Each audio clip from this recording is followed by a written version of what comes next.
Chapter 637. Wang Mani Padme Hum. Wang Mani Padme Hum. Living Buddha Shershan chanted faster and faster. The glazed golden light around him grew brighter and brighter. It was as though something between heaven and earth was being triggered by the 6 syllables, glowing in layers. Lu Cheng could only hear the buzzing of the incantation in his ears. An obvious emptiness appeared in his head, and his body gradually lost strength. Every bone, every joint, and every muscle seemed to have been sealed. They were all slowly being tightened. His spine bent bit by bit and his back arched. It was as though he was bearing the weight of several mountains. Movement was so difficult that even standing seemed like a luxury. Not to mention controlling the faint purple and golden fireballs around him. The 6 syllables of Sanskrit had the ability to suppress and seal. It was known as the supreme technique left behind by Buddha in the past. Seeing that the 5 flames were about to disintegrate, Lu Cheng couldn't care less. While the suppression was still light, he turned his back, clenched his fist, and punched forward. Golden, faint purple, and light blue colors gathered and followed the wind of the punch, smashing into the ground. An extremely bright, blazing white light exploded, instantly illuminating the surrounding pure land of Buddha's light, shattering it into pieces as though it was being swallowed. Rumble.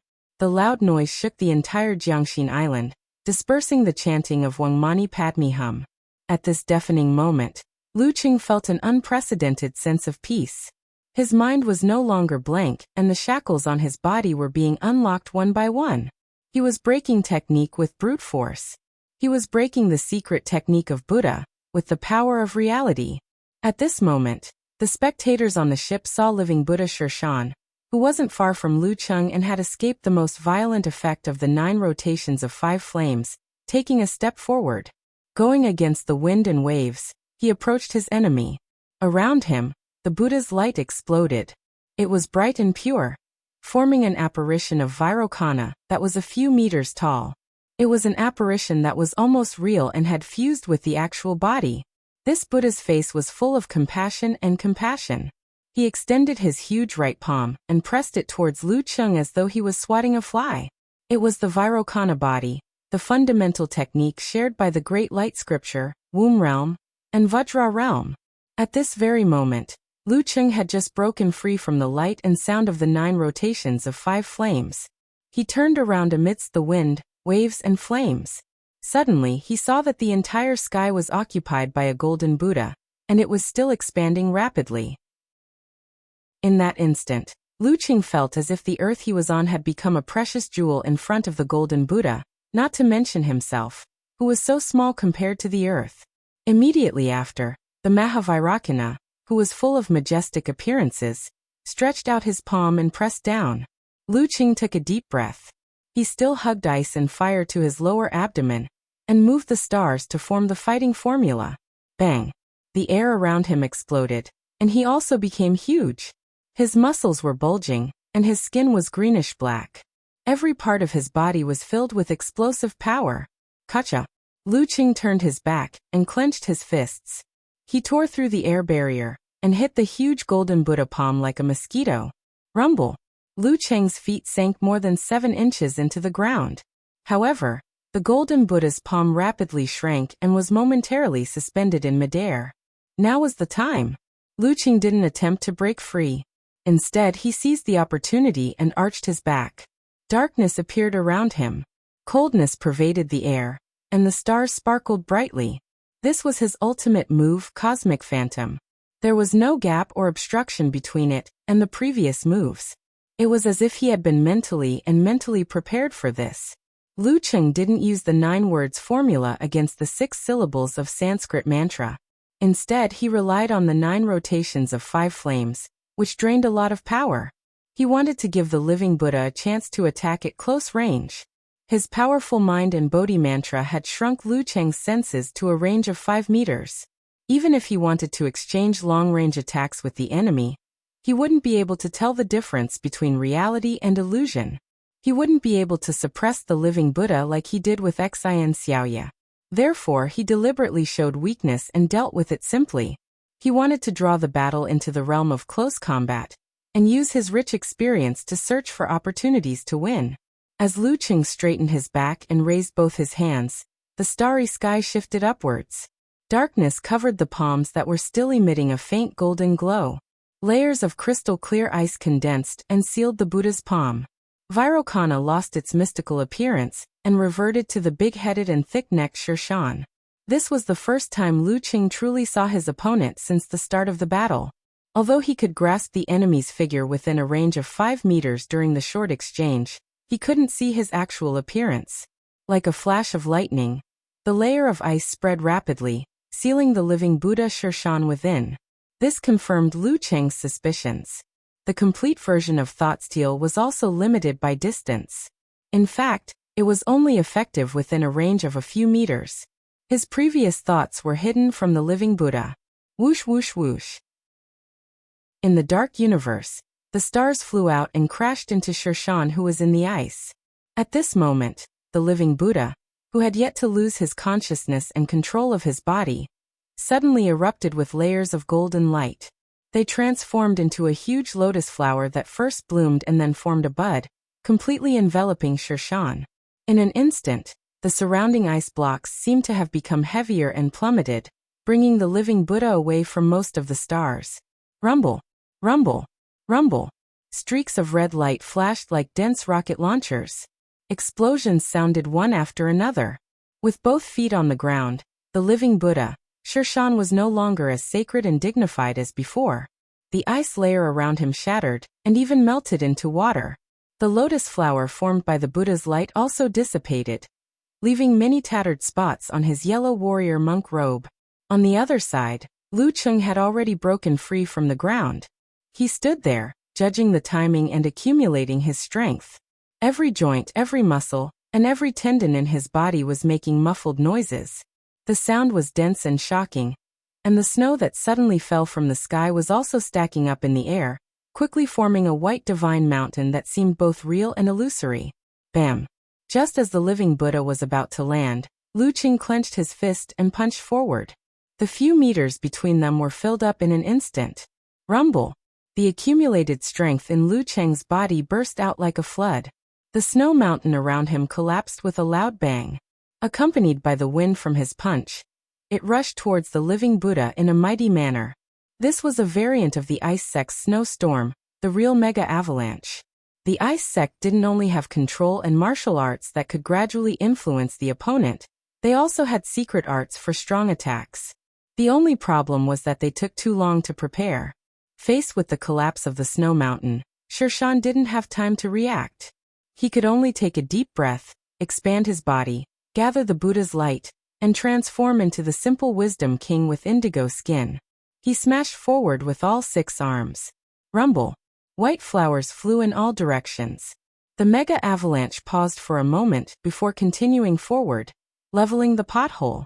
Sher Shan took advantage of the pause and dodged pathetically, avoiding the mega avalanche. However, before he could widen the distance, Lu Qing closed in again. He spread out his arms, coordinated with his legs, and launched a round of aggressive attacks. He couldn't let the living Buddha leave this area again. He used mental suppression and the Bodhi mantra to regain control of the situation. Bam, bam, bam. Lu Qing's fists were burning with a faint purple hue, showing a heavy and scorching intent. His attacks were extremely aggressive, burning off Sher Shan's sleeves and charring his skin. On the other hand, the living Buddha stood firmly on the ground, neither swaying nor swaying. Fist against fist, foot against foot, he did not show the slightest sign of weakness. The negative effects and the burning effect of the fire force seemed to have disappeared without a trace. With his feet as the center, cracks appeared on the ground. Each crack had traces of being burned. Lu Qing attacked crazily for a while, and gradually reached the point where he needed to catch his breath. Seeing that the living Buddha was still as unmoving as a mountain, another plan flashed through his mind. Take the initiative to change the rhythm, and find an opportunity to use the formation formula. Bam! Lu Qing swung his right fist to the side, wearing a faint purple flame glove, and ruthlessly smashed it on Sher Shan's charred forearm, causing his muscles to tremble slightly. Taking advantage of this opportunity, Lu Qing took the initiative to swing backwards. Just as he was about to quickly use the formation formula, he suddenly thought of the living Buddha's thought steal. He knows that I will use the formation formula. Lu Qing followed his instincts and withdrew his Dan force, distancing the stars from the darkness, and causing the edges of the universe to become colder. Another art of control, Lament of the Ice Queen. Bam! Lu Qing took another step forward and struck out with his palm. Sher Shan, who was about to turn around, stopped abruptly and raised his hand to push back. Thoughtsteel can indeed hear my thoughts, but if I change my mind in a split second, he might not be able to react in time. Lu Qing seemed to have discovered something. His palm strike was so resolute. Bam! Amidst the dull thud, the living Buddha's surroundings burned with glassy flames. They were instantly frozen, suspended in the air like a work of art. However, they quickly collapsed. Bam bam bam. The collapse of the guardian glassy flames prevented Sher Shan from being sealed by the layer of ice. He took a step back and his expression turned solemn. Seeing this, Lu Qing raised his other hand and formed a seal. He said in a low voice, "Formation." At the same time, the living Buddha, Sher Shan, also said solemnly, "Wang." The Buddhas will intensified and the air became tame, not turning into a cage. Bam! The living Buddha took a step forward, his expression solemn and his gaze indifferent. He struck out with his palm as though he was looking down at Lu Qing. Lu Qing suddenly felt a sense of danger. Just as he was about to dodge, he suddenly became dazed. He felt as though he had become a monk reciting scriptures and fiddling with prayer beads all night long.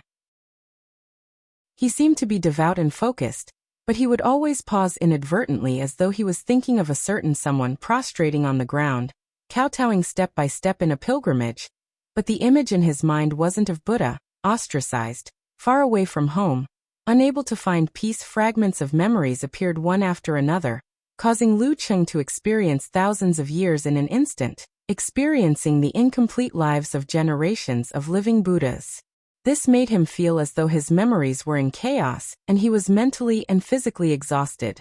Finally, after much difficulty, he outlined the confrontation formula.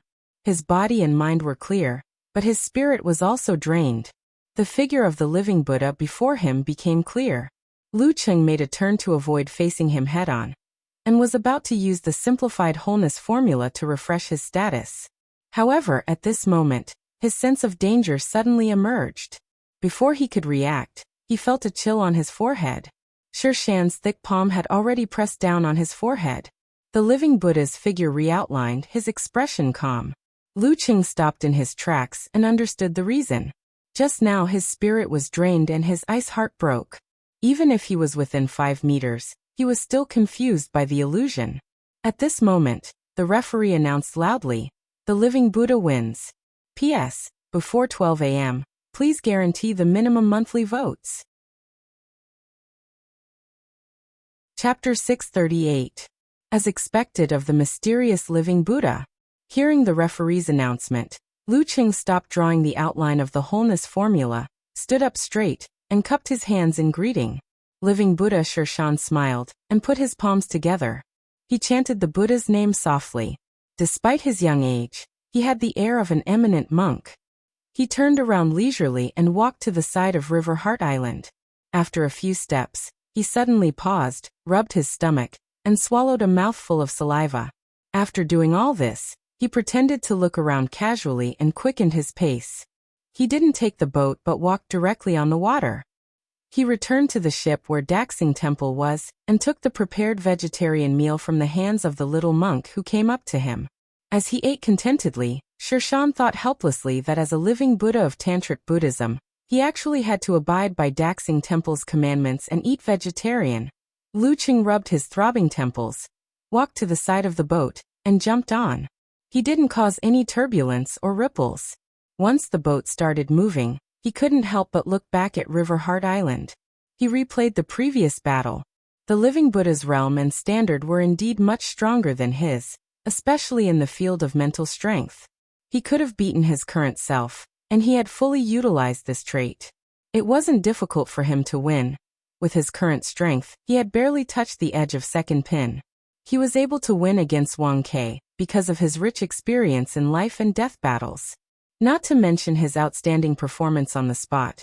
The key to his victory was that Wang Ke wasn't used to his ice and fire as one, and fusion of martial arts and cultivation fighting style. He was caught off guard by certain moves and suffered a loss. If they had immediately fought a second or third time, the outcome might not have been the same. As these thoughts flashed through his mind, Lu Qing reassessed himself and returned the little bit of arrogance he had accumulated since he made the great leap back to its original form. This mentality was not something that could be used for the rest of one's life. As one's strength increased and one's victories piled up, pride and arrogance would still quietly grow. One had to constantly wipe one's heart and soul. Almost all the experts more or less had similar problems, and the Dragon King's conceit was even more obvious to the extreme. After reviewing his battle and himself, Lu Qing approached Longhu Club's ship. He pressed the button and leaped up, landing firmly on the deck. He took his phone, ring, wallet, and other items from Amen. At this moment, Yen Zheka had already sent a message. Looking up at the sky, rolling my eyes, she said, "I feel like you were tricked by the Bodhi mantra in the end." Yes. Lu Qing turned sideways to Amen, using his body to block any possible line of sight. He sent an emoji of dark clouds over my head, squatting in the corner and drawing circles. "You can start comforting me now. But why do I feel that you don't look too sad?" Yen Zheka replied with a blank expression. Lu Qing scratched his chin and said, "Maybe it's because I was mentally prepared. Anyway, I haven't been eliminated yet. Not liking to lose is one thing, but knowing one's own limitations is another. I'm not depressed now, but I'm suddenly filled with motivation. I can't wait to watch the replay and study the living Buddha's fighting style in depth. I can't wait to have another match with him." "That's a good attitude. Come, let me give you a kiss," Yen Zheka said, half complimenting and half consoling him. She quickly changed the topic. "Is the living Buddha's mental strength very powerful? His penultimate palm strike is similar to the heart reflection punch of the Theravada sect. They both imprint their own feelings into my heart. However, the living Buddha's methods are more profound. The heart reflection punch can only transmit specific feelings like pain, torture, and distress. But he can pull me into his memories and experience 1,000 years in an instant, experiencing the lives of generations of living Buddhas. If a person below the physical invulnerability stage were to encounter such a situation multiple times, they might break down on the spot, or have a split personality. That's why the Bodhi mantra is also known as the Bodhi mantra." Yen Zheka's beautiful eyes rolled up as she speculated with great interest. "Experiencing memories and experiencing life. Chung, do you think the reincarnation of the living Buddhas is related to this Bodhi heart mantra? But it's more complicated and has stricter Dharma access?" Lu Qing glanced at it and replied with an emoji of taking in a deep breath. "Hey, you don't say. I think it's possible. Kochian has a great eye. When the reincarnated soul child was not found, the previous generation of living Buddha would use the disciple with the best potential as a substitute. However, it would be impossible for them to perform the complete enlightenment. At such times, using a simplified version of the Bodhi mantra might be a backup plan to ensure continuity." Yen Zheka laughed and said, "Don't think about it. Let's talk about it after some rest. Someone is exhausted. I'm going for my morning exercise, okay?" Lu Qing waved goodbye and put the diamond ring back on his finger. He adjusted it so that it was facing up. He looked at the horizon subconsciously and saw the red clouds burning. Dusk was coming and the sun was setting in the west. After Yen Zheka put down her phone, she flipped open the blanket and got out of bed. After washing up, she changed into a white martial arts suit with black edges. She rubbed the ring on her left hand and adjusted its position slightly. She went downstairs quietly and ran towards the lawn under the faint light of dawn. At this time, the sky was still dark. A little orange light appeared in the distance and slowly expanded. After a nap in the car, Lu Qing was full of energy again when he returned to the hotel. Through the TV screen, he watched the battle that night. Peng Liyun had turned the tables and defeated the opponent who was stronger than him. He stood firmly in the team that hadn't been eliminated. Renli was lucky to meet an opponent who was slightly weaker than her. After a tough battle, she won again. She was one of the few martial artists who had maintained a winning streak since the beginning of the competition. While watching the battle, Lu Cheng was in a good mood. He checked the news and peeked at his own forum. He was not disappointed when he saw that everyone thought it was natural for him to lose to Living Buddha. He just objectively analyzed the gap between them and looked forward to the speed of catching up. 2 more years. Maybe only 1 more year. At 9:30 in the evening, the last match of the 4th round came to an end. There were only 44 martial artists left who had not been eliminated. When the 5th round was held the day after tomorrow, the top 32 would definitely be determined. This was because the majority of the survivors were currently bearing a loss. 10 minutes later, the organizing committee broadcasted the 5th round of the lot drawing ceremony. The first one was Run Li from Kongtong School. Then Run Li's opponent was announced. Wuxia from Shushan Study. Lu Cheng was delighted. He switched to the group and tagged Run Li. The strong opponent you were hoping for is here. This was the leader of Shushan Study, the mighty one with the most titles, King of Swords Wu Qiao. Of course, most of his titles were won before the era of the legendary twins. Later, due to old age, his condition began to deteriorate. He had only won 1 title in the competition between Warrior Sage and Dragon King. Ren Li quickly appeared and replied with shining eyes. He's my idol. To be able to compete with your idol in the arena is also a dream come true. Lu Cheng echoed emotionally. Taoist sword, Wu Qiao was a pure and powerful swordsman. He lost his left hand and half of his leg in a life-and-death battle in his early years. He was considered to be at the end of his martial arts career, and had no hope of further improvement. However, with his terrifying willpower, he broke through the shackles and created the legend of King of Swords. In the past 20 years, all swordsmen more or less regarded him as a role model. Just as Lu Cheng finished his thoughts, Peng Liyun appeared and said, "Not bad indeed. I also hope to meet a long-awaited opponent." "Who's your long-awaited opponent?" asked An Chaoyang curiously. Peng Liyun thought for a while and said, "There are too many. It's hard to give an example." The corner of Lu Cheng's mouth twitched. He replied with disdain, "Priest, I think you're as good at making lame jokes as my brother-in-law." Just as he finished, Peng Liyun's name was read out by the guest. Then his opponent was confirmed. Daxing Temple Zhihai. Wisdom King Zhihai. Another battle of the Heavenly Sons.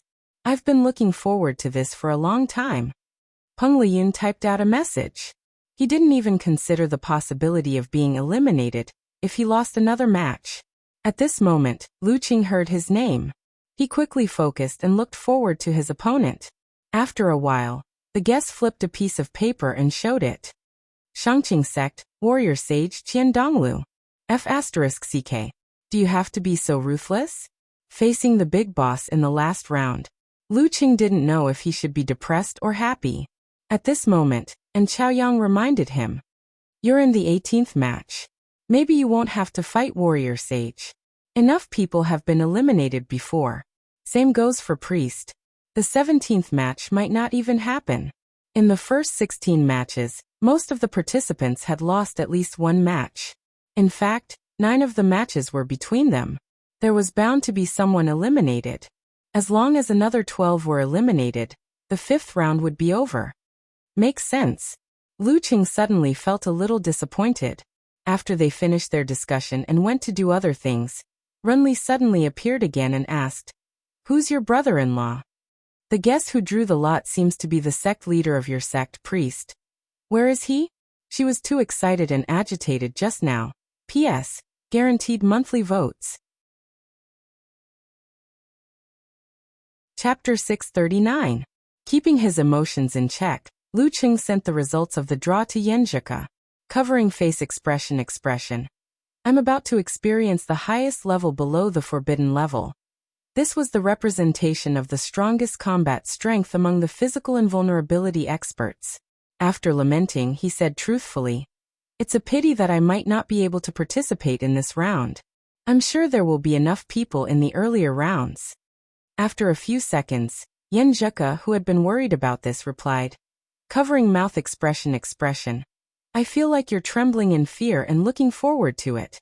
You masochist." Without waiting for Lu Cheng's reply, she added, sitting obediently expression. "This feels like a dream. 3 years ago, If you had said that your goal was to face the warrior sage in a few years, I would have cheered you on while laughing at you mercilessly. Life is indeed like a dream. To be honest, I haven't thought about how far I'll go in this master battle. It'll depend on my luck, replied Lucheng. Snickering expression. Since that's the case, it's not a bad thing to take the opportunity to find the gap between myself and the top physical invulnerability experts. Yeah, Cheng is the best, replied Yin Zhika, half cheekily and half approvingly. While she was busy with her studies, Lucheng skimmed through the highlights of warrior sage Qian Dongluo's last 30 matches. What if they really meet in the 5th round? Even though it was just a quick glance, Lucheng couldn't help but feel a chill down his spine. There was only one thought in his mind: so King awesome. It wasn't that he hadn't watched Qian Dongluo's matches in the past. The matches between the warrior sage and the Dragon King were replayed repeatedly and still popular. However, from the perspective of an opponent, a physical invulnerability expert, he felt different when he observed this once-in-a-thousand-years genius. Xian Xiaoye had fused the death sect and surpassed her predecessors. Her lethal chill was intimidating. Wang Ke had a deep understanding of martial arts. His normal punches and kicks were already much more powerful than those of the same level. His physical invulnerability moves were faster and more powerful. The living Buddha had a strong spirit and many tricks up his sleeves. It was hard to tell what was real and what was fake. These were the characteristics and strengths of the few physical invulnerability mighty ones that Lucheng had fought before. And the warrior sage Qian Donglu had them all. He was no longer a potential Grandmaster or a future Grandmaster. He was a Grandmaster in name and in reality. He had created many martial arts, and all kinds of secret arts were terrifyingly pure. He had returned to the origin. After watching the battle videos of the warrior sage, I feel a chill in my heart. Lucheng picked up his phone and sent an emoji to Yin Zhika with tears of laughter. I'm going out for supper to calm myself down. After he changed his clothes and was ready to go out, Yin Zhika replied with an emoji of holding back her laughter. Come, let big sister rub your head. I heard that the crayfish in Juku is very good. You can try it. A few seconds later, she sent an emoji of squatting in the corner and drawing circles. I was wrong. It's already November. There's definitely no meat left in the crayfish.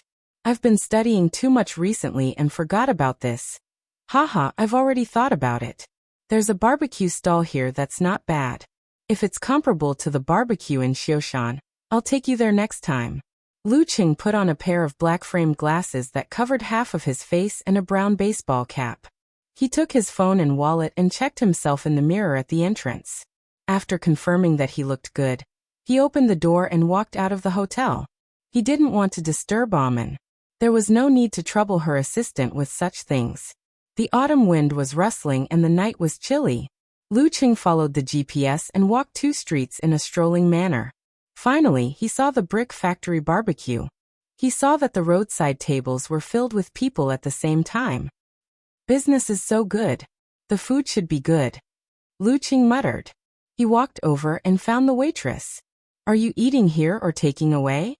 The waitress asked in an orderly manner. Lucheng felt the refreshing autumn wind and answered with a smile. I'll eat here. Then you'll have to suffer a little, the waitress said embarrassedly. Look, we don't have any more tables. How about we give you a stool to put the barbecue on? It's just right for you to sit on a small stool. Lucheng looked at the plastic stool. He pondered for a few seconds and said, Sure. A mighty one with physical invulnerability, the heavenly son of China, was sitting on a small stool with a blue plastic stool in front of him. Lucheng was in a daze at first. Then he took a picture and sent it to his little fairy. It feels like doing homework at the door when I was young. Back then, in order to watch the children play, he would bring out 2 stools, one high and one short, and sit in the open space outside the corridor to do his homework. He would do his homework for a while, and play for a while. Before Yin Zheka could reply, his eyes were suddenly covered by a black shadow. He looked up and saw a tall and fat man standing in front of him, holding a small stool and a plastic stool in his hands. The fat man was wearing a gray plush hat and a black short-sleeved t-shirt. Although he hid it well, Lucheng recognized him at first glance. He was the living Buddha, Sher Shan, who had just defeated him in the afternoon. Living Buddha Sher Shan. Sher Shan had just sat down when he felt someone sizing him up. He followed the line of sight and was stunned. Lu Cheng? In the background of the barbecue stall, the two of them stared at each other and didn't speak for a long time until the waitress came over and asked, "What would you like to order?" Lu Cheng was stunned for a few seconds and said, 20 sticks of beef, 20 sticks of pork ribs. Sher Shan followed closely and said, 20 sticks of potatoes, 20 sticks of eggplant. After announcing their dishes, they paused for a moment. Lu Cheng and Sher Shan suddenly laughed and were no longer restrained. "Haha, I didn't expect to meet you," Sher Shan said casually. Lu Cheng shook his head and laughed. After changing the way he addressed Sher Shan a few times, he said, "I also didn't expect Master to come to such a place personally." Sher Shan was silent for a while before replying, "That sounds a little weird." "Just a casual remark." Lu Cheng laughed dryly and didn't say anything else. They weren't familiar with each other and lacked the foundation to continue the conversation. But should I take the initiative to pay the bill later? Do physical invulnerability experts care about this? It's just a matter of a few barbecue skewers. Lu Cheng's thoughts flew and he was in a dilemma. He picked up his phone and shared this matter with Coach Yin for guidance. However, Yin Zheka was in the middle of an important lesson and didn't reply immediately. After a while, the waitress served some of the barbecue skewers. The streaky pork shone brightly and the aroma was strong. Sher Shan couldn't help but swallow his saliva at the small table opposite him. Lu Cheng was amused and recalled that Living Buddha only ordered vegetarian dishes. He couldn't help but tease, "Master, do you want to eat? From the memory fragments you passed on to me, Tantric Buddhism doesn't abstain from this." Sher Shan's expression changed slightly and he sighed with a smile. "Some monks in Tantric Buddhism. Let me put it in words that you can understand. In order to see through killing, they advocate entering into killing. After experiencing it and understanding it, they can achieve great enlightenment. So it's fine for Master to eat meat skewers. After all, it's to see through?" Lu Cheng smiled and asked knowingly. Sher Shan shook his head slightly. "What I mean is that this is wrong. It's just an excuse for your own enjoyment and mistakes. Experiencing it doesn't mean you have to do it yourself. Everything in the world is there for you to look up to." "That's true," Lu Cheng replied thoughtfully. He then smiled and said, "Anyway, generations of living Buddhas have experienced eating meat. Master, you're also experienced. It's not a loss." "Yes, it's not a loss." Sher Shan sighed.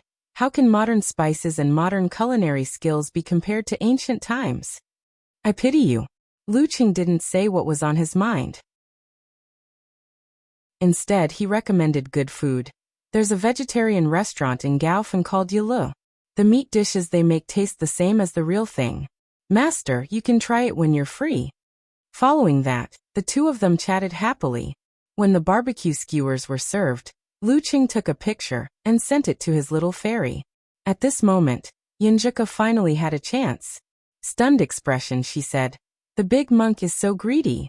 In the end, he met a primary school student doing his homework at the door. Lu Cheng couldn't help but laugh. He quickly typed, "Please show some respect. These are two mighty ones with physical invulnerability." After replying, he raised his head and saw Sher Shan looking at him with a weird expression. "Haven't you seen other people showing off their love?" Lu Cheng cursed in his heart. Soon after, he remembered that the living Buddha in the memory fragments also had feelings. Sher Shan laughed and said, "Love is easy to find, but it's hard to find long-term." "I don't like to hear this." Lu Cheng organized his words and said, "Nothing in the universe can last forever. It's the same for stars and living things. If that's the case, why do we have to hope for a relationship that won't change? Life is short. As long as we can maintain our love for a little longer than this, it's fine." After a moment of silence, Sher Shan picked up the barbecue and said, "Almsgiver, your words are quite sharp." After saying that, he stood up and turned around to leave. "I thought Master would say a few words of wisdom," said Lu Cheng, slightly surprised. Sher Shan's face was very young, and his expression was a little mischievous. However, he gave off a feeling of weariness. I won't say it, I won't say it. It's hard to say it. He shook his head, carried the barbecue, and walked away slowly. Lu Cheng stared blankly and felt that Sher Shan did have the demeanor of an expert. At this moment, the waitress came over. Looking at Sher Shan's back, she said, "You're paying for his bill?" Huh. Lu Cheng was dumbfounded. This monk didn't pay the bill. Where's the conscience of a monk? After being laughed at by Yen Zhika for more than a day, Lu Cheng welcomed the 5th round of the double elimination competition. Renli, who was the first to fight, lost to the King of Swords, Wuxia, without any chance to retaliate. After the first 16 rounds, there were a total of 11 eliminated participants. Peng Liyun had no choice but to go on stage and challenge the Wisdom King, Ji Hai. This battle was unusually intense. There were a few times when Lu Cheng thought that Peng Liyun could turn the tables, but the Wisdom King easily resolved the situation. In the end, the Wisdom King won without any controversy. With Peng Liyun's elimination, Lu Cheng entered the top 32 and didn't face the warrior sage, Qian Donglu. At 9 p.m., the draw for the top 32 began. He heard his name in the second round. Longhu Club Lu Cheng. When Lu Cheng sat up straight, his opponent appeared. Guanwai League Lu Yongyuan. God-slaying saber, Lu Yongyuan, the man with the potential to become the King of Swords. P.S. Damn, after returning to Sichuan, of course I have to accompany my parents. Their schedule is very different from mine, so I'll have to put up with them for the next few days. That's why the update times are sometimes early and sometimes late. Chapter 640. As a veteran fan of professional matches, the moment he heard his opponent's name, all sorts of information about him appeared in his mind. Lu Yongyuan was the champion of the Guanwai League, a first pin expert who had dominated for more than a decade. He was a quarter Russian, and his facial features were well defined. He was quite handsome, and his eyes even had a faint green tint. Ever since he turned 30, his hair had been combed back neatly. Even though he had aged a few years, he looked more like a leader. Lu Yongyuan was born in the martial arts school system of the Yanzhou League. He was only a year younger than Dong Baxian, and in that era he was as famous as Dong Baxian, just like Peng Liyun and Ren Li in the first 2 years of the university martial arts circle. It was just that his reputation was limited to a smaller circle, and wasn't as well known. After reaching the dance stage, he was roped in by the Guanwai League in his hometown, and left his alma mater. If he had kept a low profile, no one would remember him, and no one would slander him. However, he grew stronger and stronger day by day. Therefore, the hatred and disgust of the supporters of the Yanzhou League grew by the day. They felt that he had betrayed them, and was a complete traitor. If he had stayed in the capital and formed a double insurance with Dong Baxian, and with the cooperation of the first pin experts like Lin Shuyao, the Yanzhou League today would have been able to compete with the Longhu League, Shangqing League, and Daxing League. Lu Yongyuan didn't care about this. In an interview, he even said that being condemned by the public would only make him stronger. This was the truth. He was the kind of martial artist who would perform better in bigger situations. The stronger the enemy he faced, the stronger he would be. He had once slain both the warrior sage and the dragon king when they were in perfect condition, leaving behind a beautiful story. This was also the origin of the nickname, God-slaying saber. However, other than the God-slaying saber, he was also known as the nervous saber. When he encountered an opponent of the same level but not as strong as him, he was often listless, unexcited, and absent-minded. As a result, he became the title-level expert who had been defeated the most times. Because of this, he had only received 2 titles in total, and they didn't include the warrior sage and the king. Regardless, the God-slaying saber was one of the few big shots in the martial arts world. In the hotel where the Guanwai League was staying, Lu Yongyuan, with his slicked-back hair, was lying on a deck chair on the balcony. Outside the window, the night was dark, and the lights were bright. He closed his eyes and gently tapped the dark green scabbard beside him with his right hand. The world-famous God-slaying saber was placed inside as if it was quietly sleeping, waiting for the moment when the wind and clouds converged. In the living room, which was separated from the balcony by a door, the big-screen television was broadcasting the drawing ceremony for the top 32. The sound was very low and almost indistinct. When he heard his name, Lu Yongyuan paused in his tapping of the scabbard. He didn't open his eyes. After a short pause, his right hand began to tap the dark green scabbard again. It was slow and natural, with a long rhythm. Outside, the autumn rain was hazy, dripping against the window, complementing each other. In this kind of silence and peace, there was suddenly a low and clear sound of collision from the dark green scabbard, as if the saber inside was jumping with joy. The clanging sounds converged into a dragon's roar that seemed to come from the depths of the sea. As soon as the results of the draw were out, many posts appeared in Lu Cheng's fan forum. "All the good names are taken by Dog's expression," said, covering face and sighing expression. "It can't be helped." The top 32 of every title battle are mostly made up of peerless experts and a small number of ordinary physical invulnerability experts who have recently maxed out their luck. It seems that Lu Cheng's luck has come to an end. He didn't draw Run Li and the others. Since that's the case, it doesn't matter who he fights. After all, it's not his home ground, so he doesn't have any geographical advantage, said a plumber eating mushrooms. Eternal nightfall? Yin Shaoling quickly asked. I heard that on this road, passerby A likes to fail miserably. Moreover, he fought hard to eliminate Liang Yifan in the 5th round and suffered serious injuries. My senior should have a chance of winning, right? For a physical invulnerability expert with that kind of injury, he will recover in a few days. Don't expect that. Road to the arena mercilessly dispelled Yin Xiaoling's fantasy. Laughing tears expression, said. If God-slaying Saber wasn't injured with his usual performance, it's not impossible for him to lose to Lu Cheng due to carelessness. But now that he's injured, he will definitely be more cautious and careful. In this case, Lu Cheng's chances are slim. It's a bad thing that the opponent is injured. Niechichi didn't expect such an explanation. It's better to watch a title battle with an attitude of appreciation, said, funny expression, a newcomer to the forum, Tang Chuxiao expression. He was a strong talker and was once obsessed with cultivation. As a result, he developed hysteria and shouted every day that today was the age of chaos. Later on, he was accidentally involved in a car accident and almost lost his life. Since then, he turned over a new leaf and resumed his old hobby. As he thought that Lu Cheng's performance was very similar to the cultivation in his fantasy, he became a fan. Listening to their replies, Yin Shaoling replied with an emoji of, I'm in a good mood with a sad face. Then I'll bet on the 10 yuan senior to win. Hey, shouldn't you bet on Lu Yongyuan to win? Lu Cheng will be happy if he wins and get money if he loses, said Okamoto's fan, in surprise. Yin Shaoling looked at them with disdain expression. I'm praying. Do you understand? Praying. Repeat after me, Qidao. I want to bet too. I want to bet too. I'll bet 20 yuan. Brahmin jumped out. At this time, the drawing of lots continued. The battles between the strong fighters made the audience excited.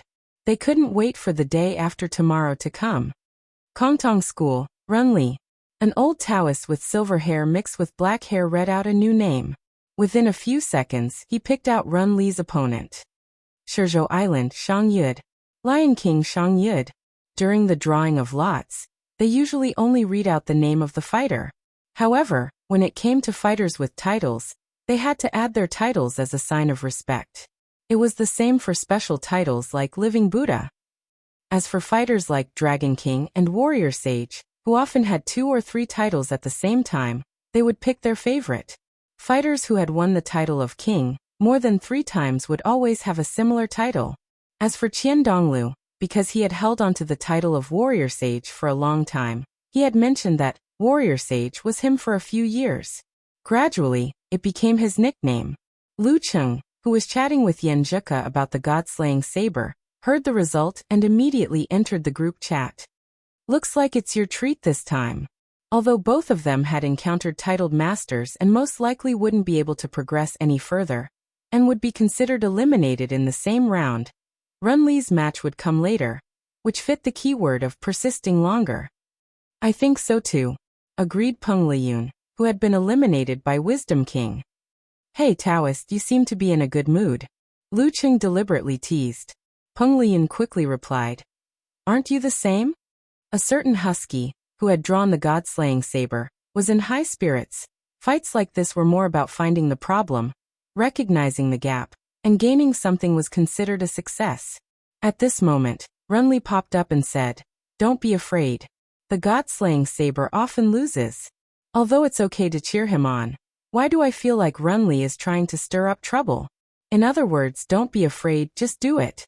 Lu Cheng's mouth twitched as he gave a dry laugh in response. With this interruption, he settled his thoughts and calmed down. He began to collect his emotions and asked Amin to get the video of the god-slaying saber's battle from the club. The afternoon of the day after tomorrow, at the arena on Riverheart Island.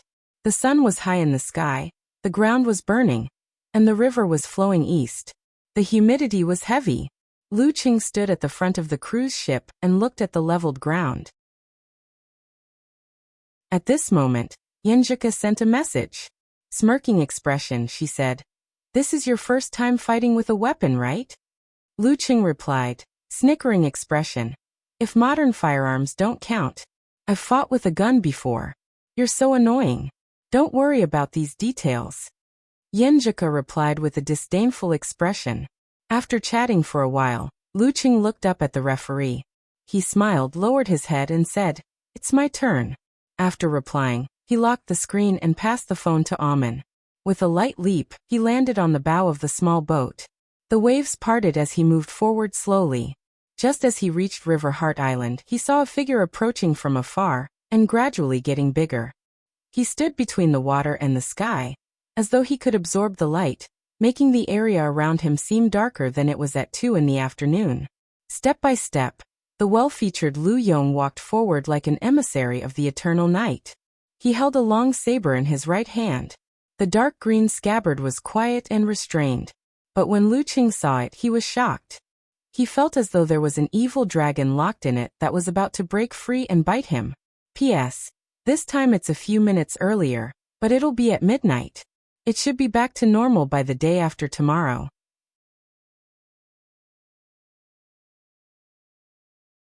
Chapter 641. As Lu Yongyuan walked forward step by step, the entire Jiangxin Island gradually darkened. It wasn't until he stopped at the referee's designated spot that the feeling of darkness eased. Lu Yongyuan stood quietly at the same spot. His gaze fell on the hilt of the saber in his right hand. Following the mysterious curve, he looked at the tip of the saber and the soil it pointed at. When Lu Cheng approached, he finally raised his head. His pure, blade-like eyes reflected his opponent's figure. It was just a simple glance, but Lu Cheng felt as though a divine weapon was pointed at his forehead. The hair on his back stood on end. The surrounding environment was cut out from the world by the saber intent, shrinking into an isolated and sealed cage. Although he didn't draw his saber, it was better than drawing it. This was the first time Lu Cheng had encountered such an aura battle. He couldn't help but sigh. Indeed, he lived up to his reputation. At this moment, he felt as though he had been exiled to a desolate desert, facing the boundless darkness alone. He couldn't escape and had nowhere to escape. As this thought flashed through his mind, Lu Cheng formed the ice heart. Around him, a mass of red, a mass of gold, and a mass of light blue condensed, illuminating the darkness and resisting the saber force that was enveloping him. Lu Yongyuan didn't stop him. He looked at his 5 flames indifferently. At this moment, the referee finally confirmed the situation. He raised his right hand and announced loudly, "Conversation time starts now." Lu Yongyuan raised his head and looked away from Lu Cheng. He looked at the clouds in the distance and said in a deep and magnetic voice, "My saber technique originated from the dark infinite scripture. After 6 years of hard work, I mastered it." When he said this, his expression didn't change at all. His deep and three-dimensional facial features and sparkling green eyes made him look like a demon. His neatly combed back hair was inexplicably dyed with the vicissitudes of life. What was he trying to say?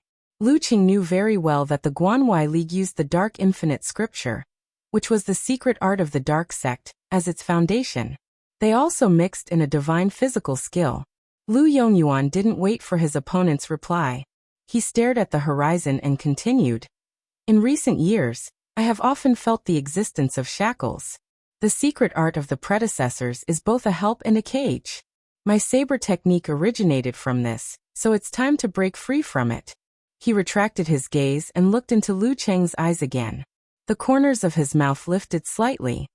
I've spent 5 whole years reviewing myself and my saber techniques. Finally, I've gained something. Previously, when I encountered powerful enemies, my instincts overcame my unfamiliarity. I never had the time to use it. The impulse to swing my saber is getting stronger and stronger. This battle came at the right time. Halfway through, Lu Cheng roughly understood what his opponent was trying to say. Lu Yongyuan had mastered what he had learned in the first half of his life, and created his own unique blade technique. However, due to the fact that he had encountered opponents of similar strength in the previous rounds, he had habitually used his original moves under great pressure. He hadn't found an opportunity to practice his new technique in actual combat. Now he wanted to test the knife on himself. Without waiting for Lu Cheng to speak, Lu Yongyuan switched the weapon to his left hand. His right hand gripped the hilt of the saber, which had been rubbed until it shone like a mirror. As long as you can block 9 of my attacks, I will consider this as my loss. As soon as he said that, the audience who were listening to the broadcast went into an uproar. Isn't this looking down on him? Nia Qiqi posted in astonishment. In her opinion, even if Lu Cheng was facing a titled Mighty One in perfect condition, as long as it wasn't the likes of Dragon King or Warrior Sage, even if Lu Cheng lost miserably in the end, he wouldn't be defeated in 9 moves. It wouldn't be a problem for him to withstand 20 to 30 moves.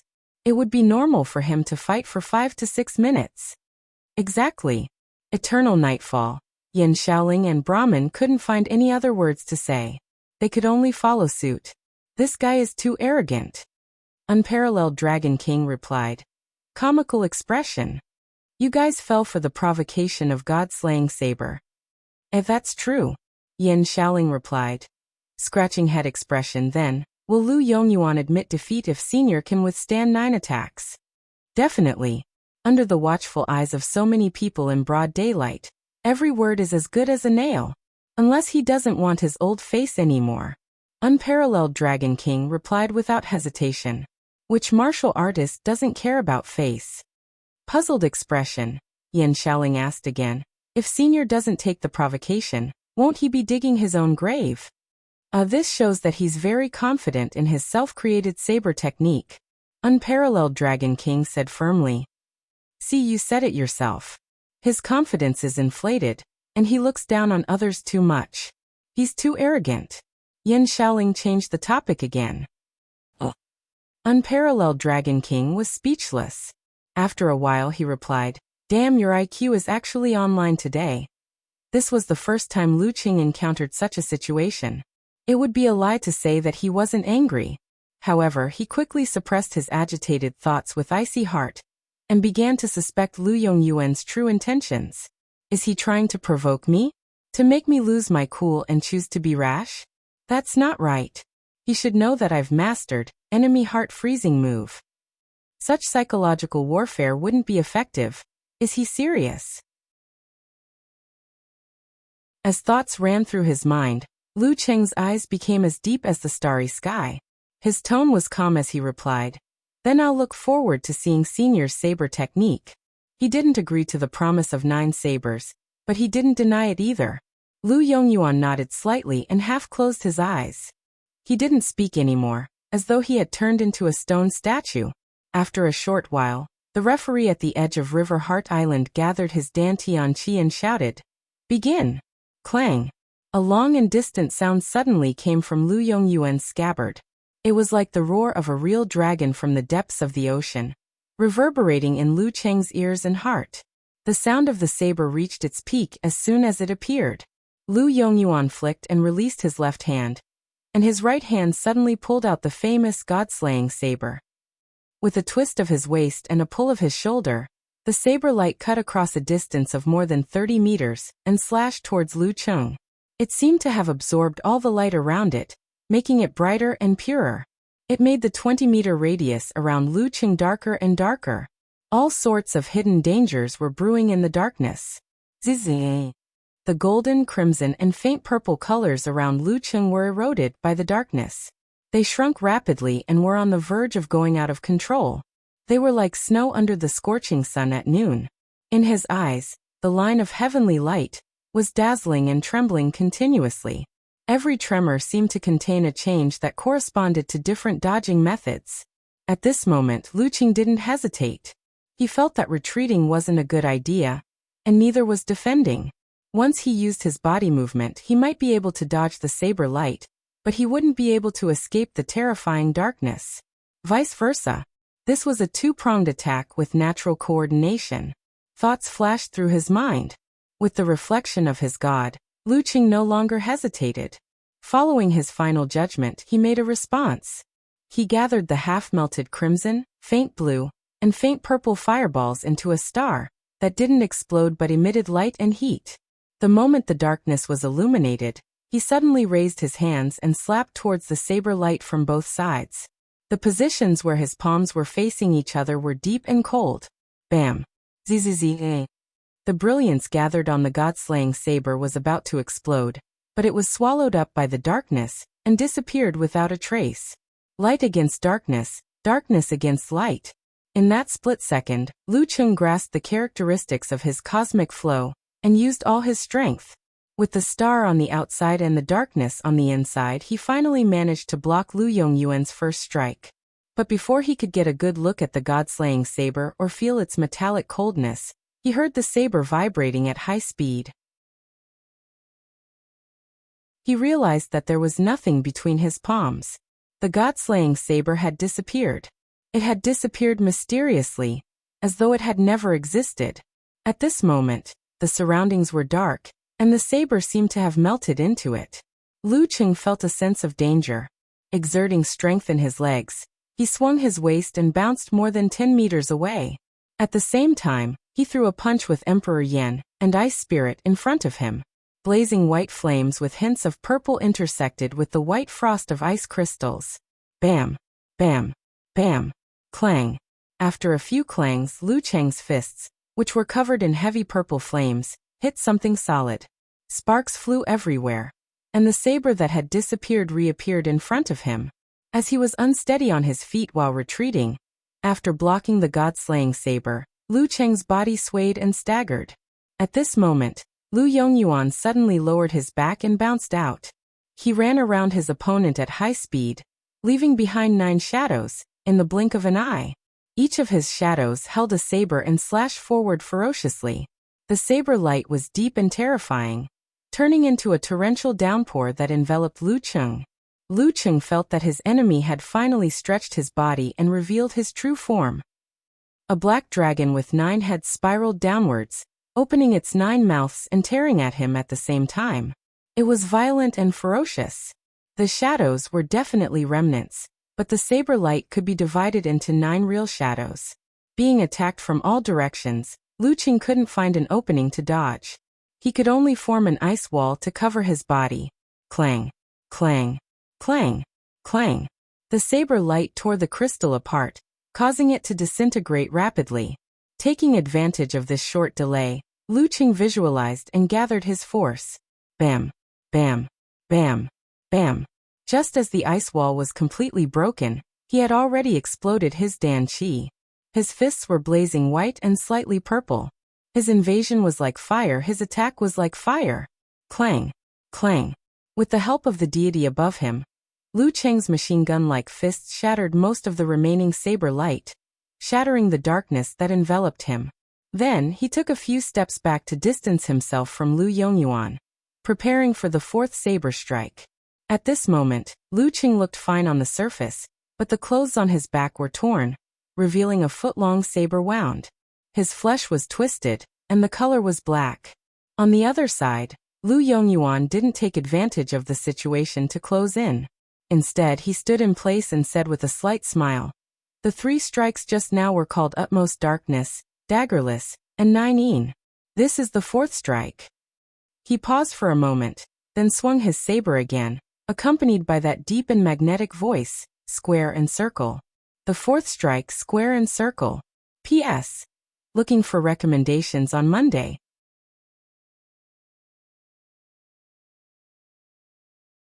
Chapter 642.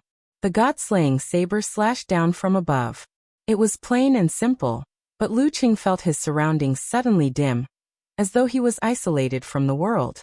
Not only that, but they were also surging with undercurrents, piling up layer after layer of invisible shackles, making it difficult for him to break free.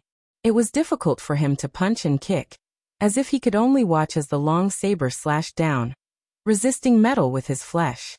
It was as if he had a big hammer, but he had a head. Nothing can be accomplished without rules. The saber entered Lu Cheng's eyes. Its shape was blurry and dim, as though it occupied the entire sky and ruled over everything. Other than that, there was nothing else. At that moment, Lu Cheng's soul was temporarily shaken. His body felt as though it was tied up by ropes, and he couldn't move. Facing the god-slaying saber, he didn't have time to think. Following the flash of thought and the martial arts accumulation and battle experience rooted in his root pulp, he retracted his qi and blood and gathered his dan at his lower abdomen. The dazzling stars moved slightly, immediately outlining the word fighting, that was full of power. Boom. His dan qi erupted like a volcano. Lu Cheng's muscles expanded, and he grew taller and bigger. He broke the invisible shackles, and the sound of shattering could be heard from his surroundings. As the white gas scattered, he regained his mobility. He turned his back, raised his shoulders, swung his arms, and threw a punch into the air, breaking order with violence. Boom. His fist hit the side of the saber, and the blurry darkness dissipated. The god-slaying saber bent like a bow, and it finally appeared clearly. It was a dark saber about the length of an arm. It was heavy and restrained, and between the reflections there was a golden glow flowing, making the surroundings even darker. At that moment, Lu Yongyuan shook his wrist. The god-slaying saber bounced up and straightened with a clang, following which, he slashed again and again from left and right, as though he was writing the character for 8. Whoosh whoosh whoosh. Whoosh whoosh whoosh. Lu Yongyuan repeated the process, slashing the character for 8 again and again. The more he slashed, the faster he got. The sound of the wind was intense, and there was a hint of blood in it. Lu Qing felt as though he had encountered a heavy downpour. He took a deep breath and maintained his visualization, turning into a violent snowstorm. He slashed, collapsed, blasted, and whipped, using speed against speed and continuous attacks. Clang. Dang dang dang dang. Crisp clashing sounds reverberated in all directions, like raindrops hitting banana leaves. Frost formed on both sides of the black god-slaying saber. It was getting heavier and heavier, more and more burdensome. On the other hand, Lu Qing gradually felt numb and powerless, as though he was slowly being corroded by a dark poison. He felt that there was no end to Lu Yongyuan's knife momentum. It would continue until it destroyed him. It was like the night sky in the evening. No matter how much the sun struggled, how much it burned the clouds, it would still be slowly but surely swallowed up, leaving no trace behind. Clang. Clang. Lu Qing clenched his fists and swung his elbows, barely managing to block the long blade. He knew that he couldn't continue like this, or else he would be in a completely passive position. The outcome of the battle would be in the hands of others. He could only hope that Lu Yongyuan wouldn't be able to hold on for long. All of a sudden, he curled up his body and squatted down. With his strength, qi, blood, and mind, the god-slaying saber struck nothing but air. Boom. Before the long blade struck, he exploded his dan force and exerted force in his legs. Instead of retreating, he pounced towards Lu Yongyuan, holding a ball of light purple flames in each hand. If he dodged or retreated, the knife momentum would come continuously, and he wouldn't be able to shake it off. The best way to deal with this move was to attack. Pouncing close to the ground, Lu Qing clasped his hands in front of him, wanting to collide with the two balls of purple flames and shoot out a prairie fire. But just as Lu Qing leaped, Lu Yongyuan took a step back with perfect precision, reducing the distance between them by a centimeter. It was as though he was dancing with his opponent. With a flick of his wrist, the long blade came down swiftly towards Lu Qing. It left a streak of light in its wake, like a bolt of lightning that cut through the darkness. The darker the surroundings, the more powerful it was. At the same time, an explosion sounded in the air, like a thunderbolt on a sunny day. Lu Cheng's scalp went numb. Without thinking, he pulled his shoulders and forcefully shook his arms upwards, letting the purple flames collide with the blade. Boom! Purple flames gushed out, wrapping around the long blade. It was so viscous that it looked like lava. Taking advantage of the momentary pause of the god-slaying blade, Lu Qing leaped backwards, his face almost touching the ground, as though he was skiing. Poof! The long blade broke through the purple flames, brushed past Lu Cheng's leg, and fell into the air. Lu Yongyuan's face was expressionless. Following this trend, he squatted down, letting the long blade, which was emitting dense darkness, stab into the ground. Bam! Bam! Yenjika covered her mouth, while Brahman and the others screamed. In their eyes, Lu Cheng had fallen into an extremely dangerous situation, and in his current state, it would be difficult for him to respond well. At this critical moment, Lu Cheng retracted his limbs and curled up his body, avoiding most of the bam. In his mind, he quickly outlined the deep and cold darkness and the heavy sun that had crashed into this area. Mutated version of severe warning. To him, performing a simplified physical invulnerability move was already very fast. Bam! Lu Qing shook his shoulders, swung his arm, and punched down with his right fist. The surface was covered in darkness, heavy and restrained, as though it could absorb everything in the world. Whoosh! Whoosh! Whoosh! 7 or 8 bam of bam were affected, slightly changing their trajectories, and struck Lu Cheng's fist, dissolving into the darkness. Immediately after, the darkness exploded, the force spurting out and hitting the ground. Lu Qing took advantage of this to bounce up and change his direction in midair. Just as he stepped on the ground, he stirred up a strong wind and changed his position, avoiding further attacks. During this process, his right fist was covered in cuts, and darkness invaded. Much of his strength was absorbed, and he could only droop weakly. Lu Yongyuan paused again, nodded with satisfaction and said, "The 3 strikes just now are called Dusk, Heaven Spear, and Raging Waves. Next is the 8th strike. Extreme Electricity." Before Lu Yongyuan finished his sentence, he had already bent down. His long blade turned back as though it was returning to its sheath, and then it bounced back out. It was at this moment that Lu Cheng sensed an extreme sense of danger. Without giving it much thought, he straightened his back, took a step to the side, and turned his body sideways. All of a sudden, a flash of light appeared in front of Lu Cheng. The long blade was already at the spot he had been standing at. It was unimaginably fast. Behind the gleam of the blade were the waves of air that had been split apart. They revealed their form and clustered around extreme electricity. Boom! Only when everything was clear did the strong sonic boom enter Lu Cheng's ears. Rolling waves of air were sent flying in all directions. It was similar to the flying dragon takedown of the Xinjai sect. They were both at the pinnacle of blade speed. Clang! The god-slaying saber seemed to be unable to withstand the pressure. It trembled and made a noise, but at the same time, it seemed to be enjoying itself. It couldn't help but let out a loud cry. Lu Yongyuan's expression darkened slightly. A glint flashed in his eyes, and he retracted his long blade and held it horizontally across his lower abdomen. Suddenly, a sharp glint spurted out, and the surroundings turned pitch black. The sun at 2 or 3 in the afternoon was swallowed by the heavenly hound. In the endless darkness, Lu Qing couldn't see or hear anything. Even his spirit seemed to have lost its support. It was empty and there was no feedback. This caused him to feel a chill in his heart. He felt as if he was about to be devoured by the heavenly hound. Channeling his qi and blood, Lu Qing was not stingy with his flame force. There was no technique involved in the flame force. It was just a lot of it, and it was just fast. Blazing white light gathered and blasted out, quickly falling into the darkness and disappearing before Lu Cheng's eyes. However, after that, there was no burst of fire, no sound of explosion. Everything around him was silent, as if it was dead. The darkness surged in uncontrollably. Lu Qing actually felt like admitting defeat. However, his willpower was strong, and his ice heart was unaffected. All kinds of thoughts still flashed through his mind. The 9 words formula was used simultaneously. Internally, it was used to increase one's mental strength. Externally, it would allow one to face the enemy without fear, weaken the enemy, and strengthen oneself. Within a certain range, one would be able to see through illusions caused by mental suppression.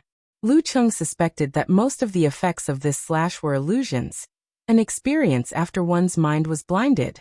Once the 9 words formula appeared, his vision suddenly became clear.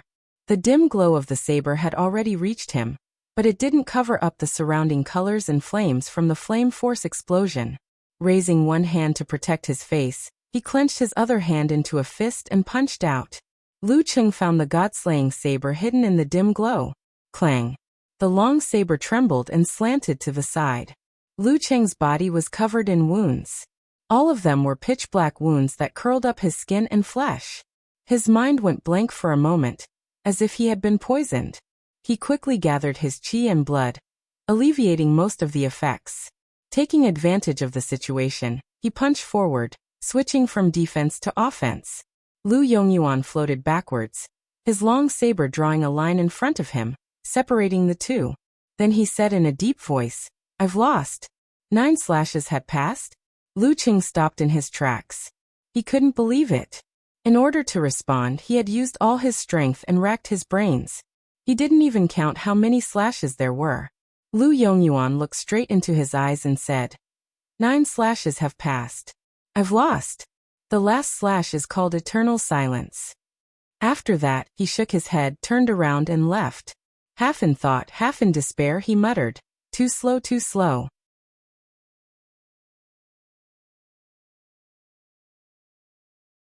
Chapter 643. Looking at Lu Yongyuan's straight but bleak back as he left, Lu Cheng didn't feel much joy from winning the match. Even when the referee announced his victory, it didn't cause any ripples in his heart. If he had finally defeated this titled mighty one after a tough battle, even if he wasn't paying attention and didn't perform well, he would definitely be overjoyed and excited. However, after 9 such strikes, Lu Yongyuan, who still had a lot of fighting power left, admitted defeat and left. It made him feel suffocated and didn't feel like he was the winner. Does this count as running away after showing off? How exciting! Lu Cheng complained to himself as the thought flashed through his mind. Recalling what had just happened, Lu Yongyuan had indeed shown him what a top-notch physical invulnerability expert was. It could even be said that he was the world's top-notch saber technique. If he hadn't paused twice in between to describe the moves, he might not have been able to withstand more than 9 strikes. This is the difference between me and a true top-notch expert. Lu Cheng came to this realization as he recalled the battle from before. He vaguely felt that he had made some progress under the pressure of Lu Yongyuan's 9 strokes bladesmanship.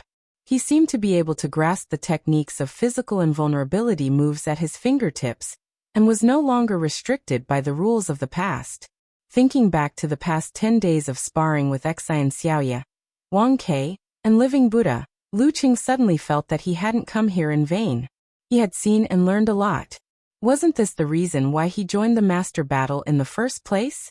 All of a sudden, Lu Cheng's emotions were cleared and he was in a good mood. His footsteps were steady but fast as he walked to the riverside. He couldn't wait to share his joy with his little fairy. "Ha ha ha ha, you've been boasting. I thought you couldn't block his 9 strikes." Setting off firecrackers expression, Brahman said. Looking at his boastful look, "I've been nervous for a long time." "Eternal nightfall," Yin Shaoling added. Following which, she had a question. Didn't he say 9 strikes? He must have slashed at least a dozen times. Chop. In your mouth. A grandmaster of the way of the saber is like a hooligan on the streets. Facebomb expression. Unparalleled Dragon King explained. Covering face expression. In a martial arts competition, 9 sabers means 9 moves. Oh, so that's how it is. I knew that he's a titled expert, so he can't be so shameless. Yin Shaoling suddenly realized. She had been holding back this question for a long time. Nia Chichi asked curiously, "Why did the god-slaying saber make a promise of 9 moves? I saw that he was in pretty good condition at the end. There shouldn't be any problems if we continue to fight." Road to the arena drifted over and explained, "I'm not sure." Martial artists who use the saber like to leave no room for retreat. They like to cut off all means of retreat. They don't give themselves the slightest chance of hesitation or wavering. With this, they push their will to the extreme and make their state exceed normal. Just now the god-slaying saber was like that. It compressed all hope into 9 moves and gave off the most dazzling light. Really? Yin Xiaoling was stunned. She felt like her horizons had been broadened. Of course. Road to the Arena replied with a smirk. Of course it's fake. I just made it up. How can martial artists like us understand the thoughts of physical invulnerability experts? At this moment, there was a heated discussion on Weibo. They felt that Lu Yongyuan's choice was incomprehensible. There's no problem with the promise of 9 moves. This is the attitude of a senior mighty warrior towards a rising star. However, during the battle, Lu Yongyuan paused twice to give Lu Qing a chance to regroup. He didn't have to continue dodging and making others feel like he didn't want to win. The well-known ID difference of 1 move expressed his doubts. Poison Milk Hierarch, He Xiaowei reposted. Maybe there's a big problem with Lu Yongyuan's new move and he needs to take a break? Or maybe Lu Yongyuan was too confident and wanted to give the full 9 moves a chance, but he made a mistake? There are too many reasons like this. We don't have to care about them. Let's happily discuss how Lu Qing entered the top 16 as a third-pin martial artist. This isn't something that happens often. When this was said, there were many comments. They all had the same feeling. A physical invulnerability expert defeated a titled mighty one in his first few matches. No one else can do that. Although there are various reasons, it's still a shocking thing. Oh right, is there a lip reader? I couldn't hear what Lu Yongyuan said at the end. He said it was too slow. What he meant was that the 9th move gave Lu Qing too much time to react. Even if he made a mistake, he still had a chance to make up for it. I admire people with special skills like the one above. Lu Yongyuan hasn't named his self-created move, right? Let me think of one. It's from the Dark Sect, but it's also different from the Dark Sect. Why don't we call it the non-Dark Sect? Lu Family Saber. It's simple and clear. Amidst the various opinions, Lu Qing ended his chat with Yenjika. He had a good night's sleep and completely eliminated the dark poison in his body. At 7:30 p.m., he watched the remaining 8 elimination matches in the hotel. He was excited about the few matches between the strong. In the third last match, Runli went up the stage and challenged Lion King Shang Yud. Her opponent was a monster with tenacious vitality and astonishing recovery speed. Apart from attacking his vitals, it was almost impossible to break through his defense. Ren Li's sword could cut through mummies and dark night bats, but the most she could do was leave a shallow wound on the Lion King's body. Such a wound would heal in a few seconds or a dozen seconds. After trying Hidden Scent and other moves, but to no avail, Runli could only rely on the wind sex movements to move around and fight. However, after a long battle, it was inevitable that she would slip up. She was immediately caught by Lion King and defeated in a round of counterattacks. You can think of what to treat us to now. After the match, Peng Liyun immediately tagged Lu Qing in the group chat. Lu Qing replied, I feel like this meal should be treated by God-slaying saber. If you can get him to treat us, we don't mind. Peng Liyun replied emotionlessly. I think he'll kill me. Wiping cold sweat expression. And Chaoyang laughed and said, Is it too late for me to book a ticket now? No problem. The top 16 match is the night after tomorrow. Renli suddenly replied. Didn't you just finish your match? Peng Liyun was a little stunned. Renli replied matter-of-factly. I just returned to the changing room and wanted to urge Lu Qing. Chihuahuas are always full of energy. Lu Qing laughed and shook his head. After half an hour, the remaining 2 matches ended. Lu Qing realized that other than himself, the rest of the top 16 contestants were all famous mighty ones.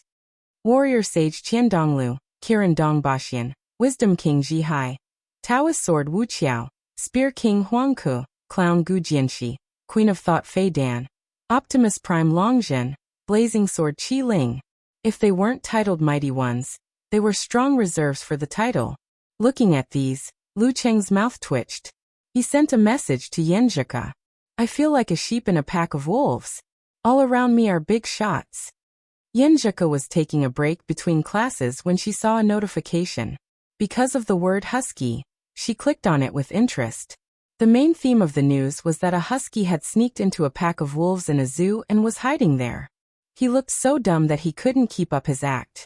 As she was browsing, she saw a message from Chung.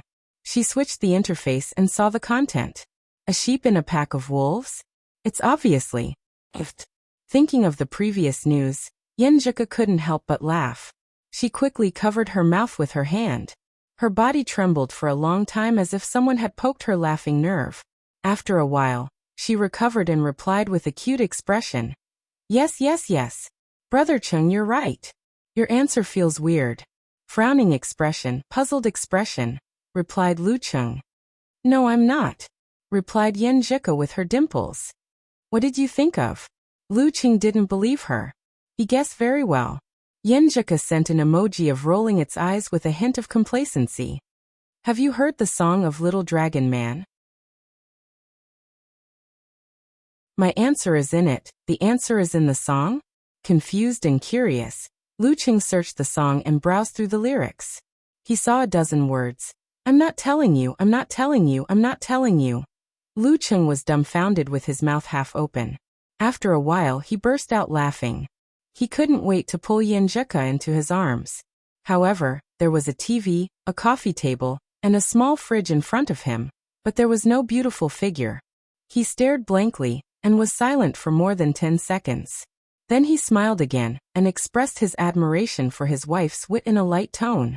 The top 16 of the Master Battle drew lots to determine the later matches. The winners and their counterparts would enter the top 8 and the semifinals. During the process of drawing lots, the conversations between the masters attracted a lot of attention. When Lu Chung got the second place in the bottom half, he heard his name. His opponent was Wuxia Club Gu Jianxi, the clown Gu Jianxi. P.S. Why didn't you vote for it?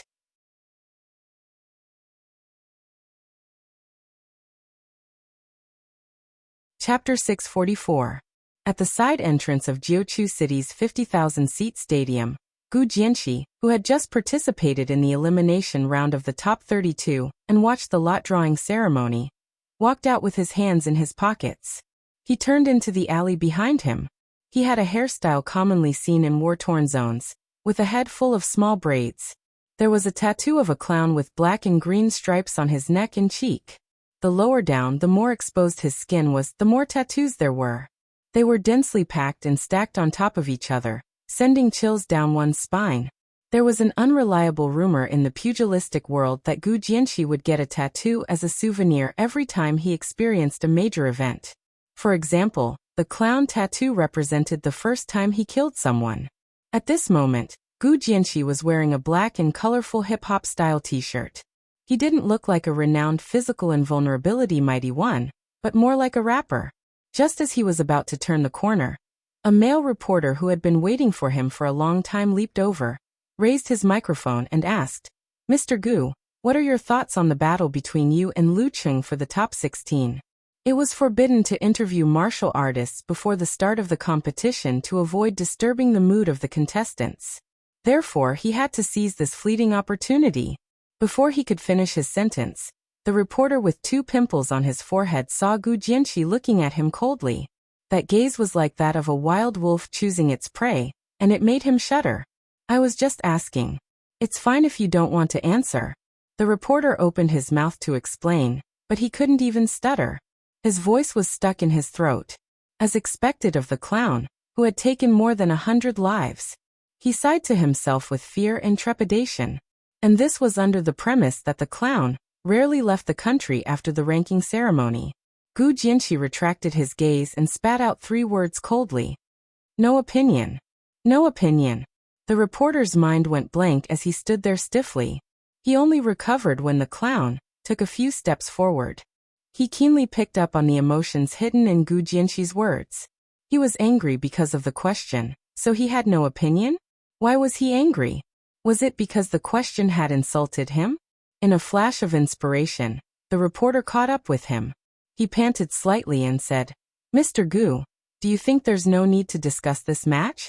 Do you think there's only one outcome? That you're sure of winning? Gu Jianxi turned his head to look at him expressionlessly. He answered in a flat tone, You're right. Yes. When the simple word yes entered the reporter's ears, it was as if he had heard the sound of nature. He felt that he had gotten the big news of the day, as expected of the clown, who was known for being straightforward. He was not hypocritical, he was not tactful, he was not afraid, he was not perfunctory. If there was something he wanted to say, he would always say it directly. Taking a deep breath, the reporter's thoughts raced. He hurriedly added another question, an even sharper one. Do you think that Lu Cheng is an exception in the top 16, a product of luck and not enough to compete with you? Just as he finished asking, he suddenly realized that Gu Jianxi's gaze had darkened. His gaze had become like an X-ray, as if he could see every dirty thought in his heart clearly. Gu Jianxi stared at him for 10 seconds. His stare made him feel as if he had fallen into an ice cave. It was as if he had been continuously slashed by someone with a sword. It was as if he had arrived at the terrifying edge of death. Beads of sweat the size of soybeans slid down his forehead. Just when the reporter felt that he could not take it anymore, and was about to break down, Gu Jianxi turned his head and entered the alley, leaving behind an indifferent answer. For now, yes. When his silhouette disappeared, the reporter relaxed. He bent over, his hands on his knees, and retched for a while. For now, yes. For now, yes. He stood up straight again, and chewed on those 3 words. Gradually, an excited smile appeared on his face. 10 minutes later, a lot of shocking headlines appeared on the internet. Breaking news. The clown sees Lu Cheng as nothing. I'm definitely going to win. So declared Gu Jianxi. The clown says Lu Cheng doesn't deserve to be in the top 16 of the master battle. This is going to be interesting. There's an uproar everywhere. Xian Xiaoya, who had just entered the hotel lobby, clicked her tongue as she looked at her phone. Just then, from the corner of her eye, she saw a gloomy Gu Jianxi appear at the main entrance. Have you seen it? Xian Xiaoya waved her phone. Gu Jianxi nodded without any expression, indicating that he already knew about the headlines and the argument between the fans of the 2 groups. Sai, it's not like you don't know. These reporters, if you give them 1 point, they'll give you 5 points, said Xian Xiaoya casually. If it were me, I'd give them 10 points. She didn't expect Gu Jianxi to answer her, but after a few seconds of silence, he actually gave her a concise explanation. There were really only 2 sentences. I'm telling the truth. Angry prey is easier to deal with. After that, Gu Jianxi shut his mouth and walked to the elevator with his usual gloomy expression, leaving the flattered Xian Xiaoya standing there in a daze.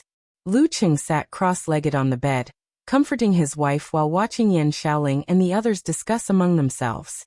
It made him look like an outsider. He knew very well that there was nothing wrong with what Lu Cheng said. With his newly consolidated strength, he could win against Crazy Blade on a whim, but it was almost impossible for him to defeat Lu Cheng.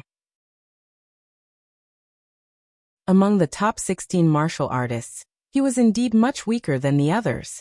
Even he himself had complained that he was like a sheep in a pack of wolves. So there was nothing to be angry about. Of course, not being angry didn't mean he wasn't depressed. Knowing clearly that didn't mean he could accept it rationally. Lu Cheng couldn't help but feel a little depressed. He just wanted time to pass quickly. Give me 2 more years, no 1 more year. Even if I don't get a title, I'll be qualified to stand here. When that time comes, I'll defeat you fair and square. As his thoughts ran wild, he focused more of his energy on watching the clown's battle videos, and watching the Death Sect unique skill that was infused with a little bit of freezing. With such seriousness and focus, the top 16 elimination round arrived quickly. At 7:30 p.m. in early November, it was already chilly. Crowds of spectators rushed to the stadium against the chilly autumn wind, filling up the Jiuqiu city's 50,000-seat stadium, leaving only the passageway between the battleground and the empty seats to prevent stampedes. After hearing Little Fairy's cheers, Lu Cheng calmed down. He stood up without feeling angry, happy, expectant, or self-deprecating, and walked out of the changing room. He didn't think about what would happen if he won or lost the match. He was only thinking about how to do his best and grab hold of that sliver of opportunity to win. Walking through the long passageway and stepping onto the field that no longer had green grass, Lu Cheng, wearing a white martial arts suit with dragon and tiger patterns, saw Gu Jianxi, who who was already standing opposite him. The clown was dressed in black. Even his eyes were like the night without stars and moon. His aura was cold and dangerous, as though he would kill at the slightest provocation. The clown's avatar, which was green with a tinge of black, came into Lu Cheng's view. Bits and pieces of information about him flashed across Lu Cheng's mind. Born in a war-torn zone and grew up in the midst of killing, shockingly talented. Without any powerful martial arts, he could always kill his opponents. Discovered by the Dinghai sect elder and brought into the sect. He avoided the fate of always getting his shoes wet. Just at the first pin, he was already at the inhuman stage. A few years later he made the great leap and was already at the first pin. He didn't like to socialize and didn't do hypocritical things, even if he offended many people. The unique skills of the death sect complemented his talents. He was a killer martial artist and showed no mercy when he attacked. He was also the type to perform better in bigger situations. However, when facing opponents weaker than him, he wouldn't be careless and would be equally vicious and deadly. As his thoughts surfaced, Lu Cheng saw the referee announcing the start of the match. Gu Jianxi didn't say anything. He just stared at Lu Cheng like a poisonous snake staring at a frog. At first, Lu Cheng didn't think much of it. However, after being stared at for 10 seconds, he gradually felt the urge to escape and avoid facing it. Gradually he felt uneasy. He quickly formed his ice heart to alleviate the invisible pressure and strong premonition of danger. A dark starry sky appeared, darker than the night sky. Bright stars moved slowly, heavy and scorching. Lu Cheng tried to use his aura to shake the clown. However, Gu Jianxi remained unmoved, as though he had lost all senses. He continued to stare at Lu Cheng, causing ripples in his ice heart. Is this a staring game where whoever blinks first loses? Lu Cheng suddenly had a similar thought. He almost burst out laughing. His ice heart regained its calmness and clarity. He didn't take the opportunity to form his 5 flames. This was because today's fighting style would be different from before. At this moment, the referee's voice reverberated throughout the arena. Begin! With a bang, Lu Cheng spun on his heel and twisted his waist. Suddenly, a snowstorm enveloped the surroundings. In the white gale, he moved quickly, constantly changing his position, as though he was fighting on the move. However, Gu Jianxi didn't move. He squinted his eyes and stood at his original spot. Seeing this, Lu Cheng pressed his thumb, and a crystal-cold light shot out with a whoosh. Then he moved his feet and changed to another place. He punched fiercely, and a purple meteor-like flame burst out. Bam! Boom! Ice Spirit Holy Light and Lord Emperor's Purple Flame. The clown, Gu Jianxi, didn't try to dodge. He only took 2 steps and dodged in the most economical way possible. Whoosh whoosh whoosh. Boom boom boom. Lu Cheng kept moving in the snowstorm, attacking from afar. The cold light and purple flame danced together. Gu Jianxi, on the other hand, maintained his previous style, moving his body precisely and economically. This allowed Lu Cheng to predict his next move. Subconsciously, he paused for 2 seconds to slash at the clown, forcing him to take the initiative to crash into the Ice Spirit Holy Light. At this moment, Gu Jianxi suddenly moved. He didn't dodge as Lu Cheng had expected. Instead, he bent his back and pounced on his opponent, pouncing on his opponent who had slowed down. A black shadow blurred due to its high speed and quickly approached Lu Cheng. Lu Cheng had no time to dodge. He dodged, clenched his fist and smashed it diagonally, half blocking and half moving. Bam! Beneath him, the mud and stones suddenly exploded.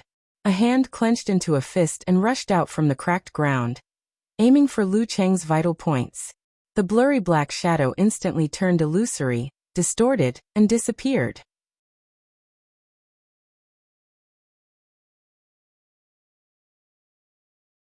Chapter 645. Throughout the entire process, the split shadows created a strong murderous aura to attract Lu Cheng's senses. Gu Jianxi, who had sneaked into the ground at some point in time, concealed his aura, spirit, and other senses, as though he had turned into a real rock.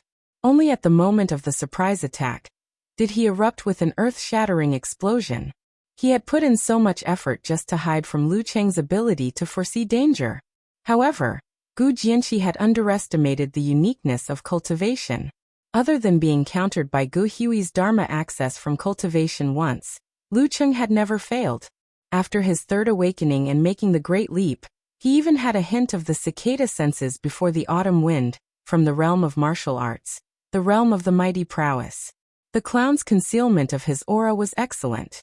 Coupled with the external soul of the dead technique to confuse others, it was indeed perfect. However, the unusual slight vibrations on the ground still alerted Lu Cheng.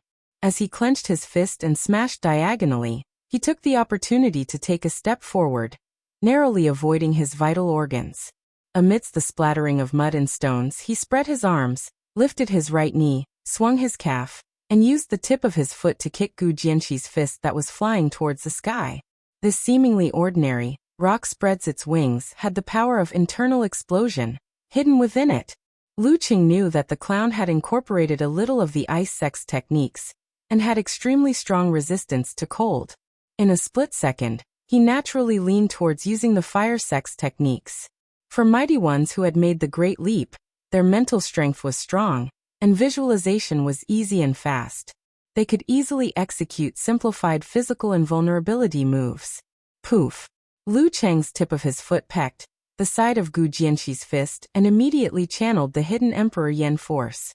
At this moment, a dark green glow erupted from the clown's fist and turned into dancing butterflies. Every butterfly took away part of the flame force and started burning on its own. It was green and cold, like the soul-stirring phosphorescence in a mass grave. Seeing that the internal explosion was neutralized, Lu Cheng immediately retracted his leg and wanted to step out with his left foot to strike the Lord Emperor's purple flame into the ground to awaken the volcano. Just as he was about to retract his right leg, Gu Jianxi suddenly lost most of his weight, turning into a sticky plaster or a ghost that haunted the human body. He stuck his fist to the tip of Lu Cheng's foot, as though he wanted to be lifted by Lu Cheng. Not only would he avoid the subsequent attacks directed at the ground, but he could also assassinate Lu Cheng at close range. Seeing this, Lu Cheng instantly changed his strategy. While he was retracting his right leg, his body was already in the air, and his left leg kicked out continuously. In that instant, Gu Jianxi suddenly retracted his exposed arm. Blurry shadows that resembled evil spirits surged out from the cracks in the ground and crashed into Lu Cheng one after another. Rumble! The Emperor Yen force gathered in Lu Cheng's left leg exploded. Crimson, white, and purple flames rolled out and swept across, melting many of the ghosts. However, there was an endless stream of evil spirits. Lu Cheng, who was struggling to move in midair, looked like he was about to lose his defensive line and become a live target. His expression didn't change. His outstretched hands hung down naturally, forming a seal in front of him. He exhaled and said, "Formation." His deep voice reverberated. The air around the cracks instantly froze, turning into an invisible cage.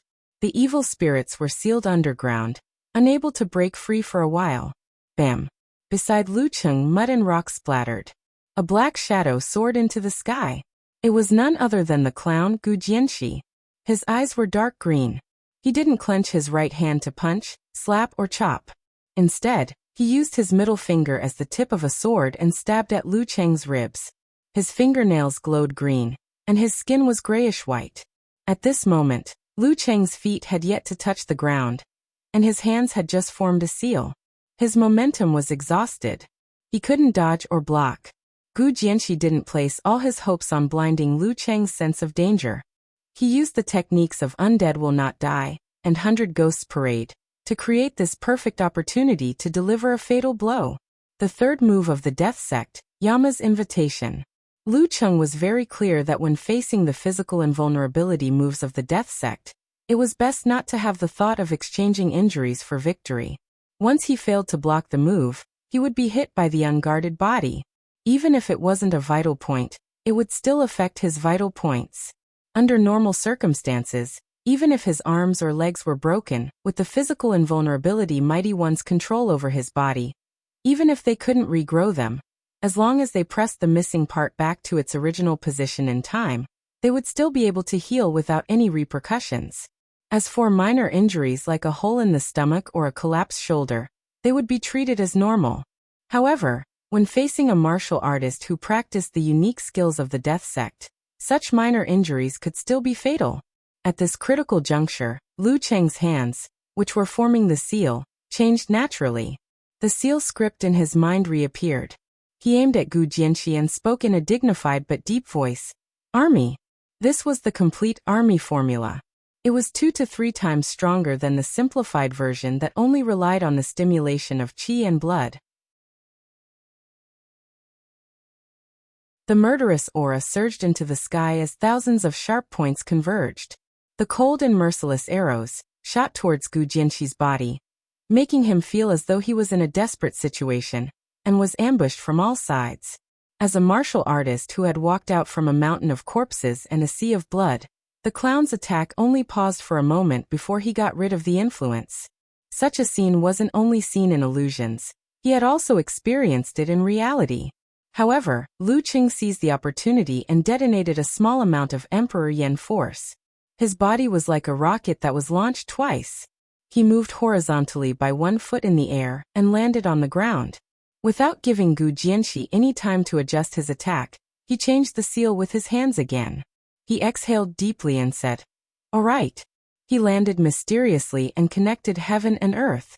With a tap of his heel, Lu Cheng flew backwards at a speed so fast that his afterimages could be seen. He didn't take the opportunity to counterattack. Instead, he took the opportunity to widen the distance between them. This was because the Death Sect martial artists had to pay a certain price for their terrifying attacks. They were weaker in endurance battles. Seeing Lu Cheng closing in and quickly shrinking, Gu Jianxi's eyes remained cold.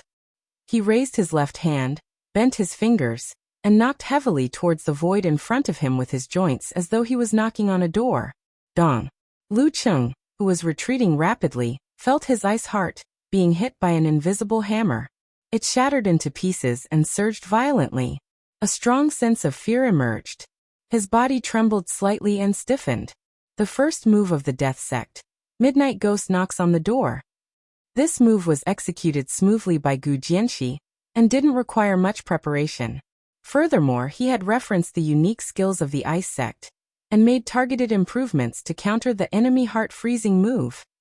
Fear was like a tidal wave, crazily slapping at Lu Cheng's will. However, he had been through a lot and managed to hold on. Once again he formed a forward. Without complimenting his voice, Lu Cheng merely changed his hand seals. With a momentum of no return, Lu Cheng suppressed the fear in his heart and formed the ice heart, once again.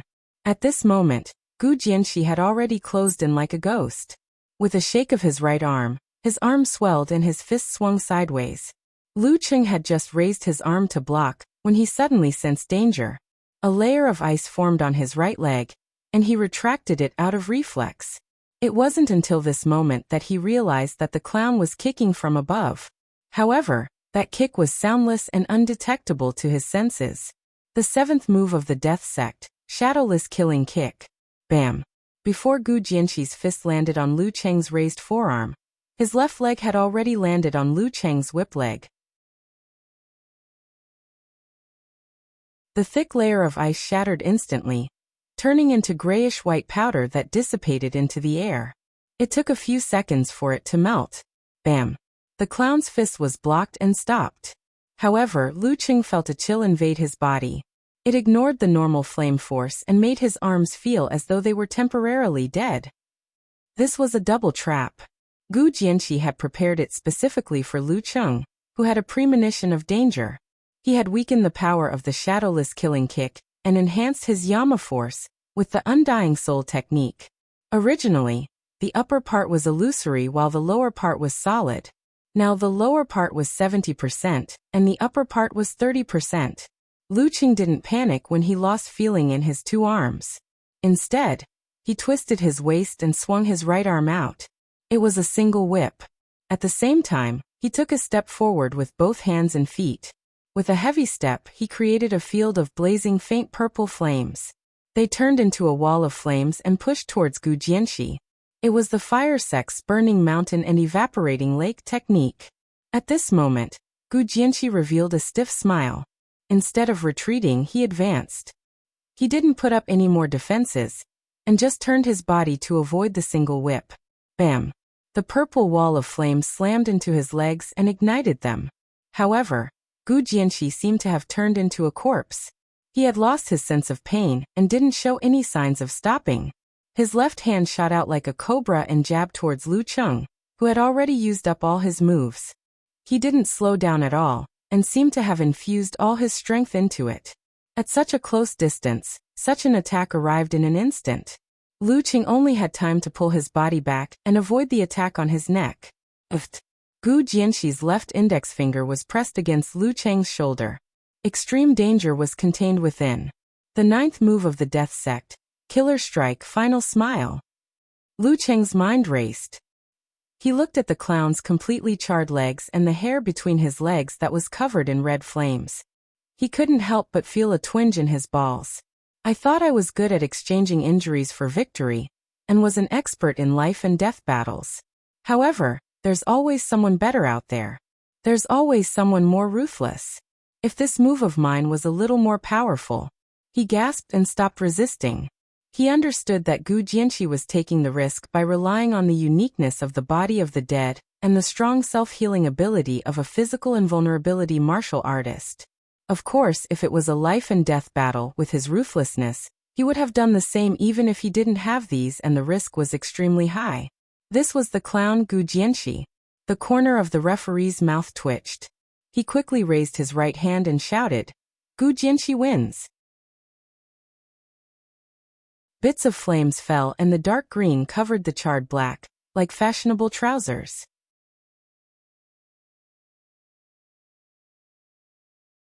Chapter 646. Hearing the referee's announcement, Lu Cheng calmed his emotions and bowed. He turned and walked towards the entrance of the changing room at the edge of the stadium. He seemed to hear the sighs from across the mountains and rivers. Cuckoo, Yin Shaoling and Brahmin must be very disappointed. Even more so than me. Entering the aisle, Lu Cheng took his phone from Amen. Just as he turned on the light, he saw Yen Zhika's message.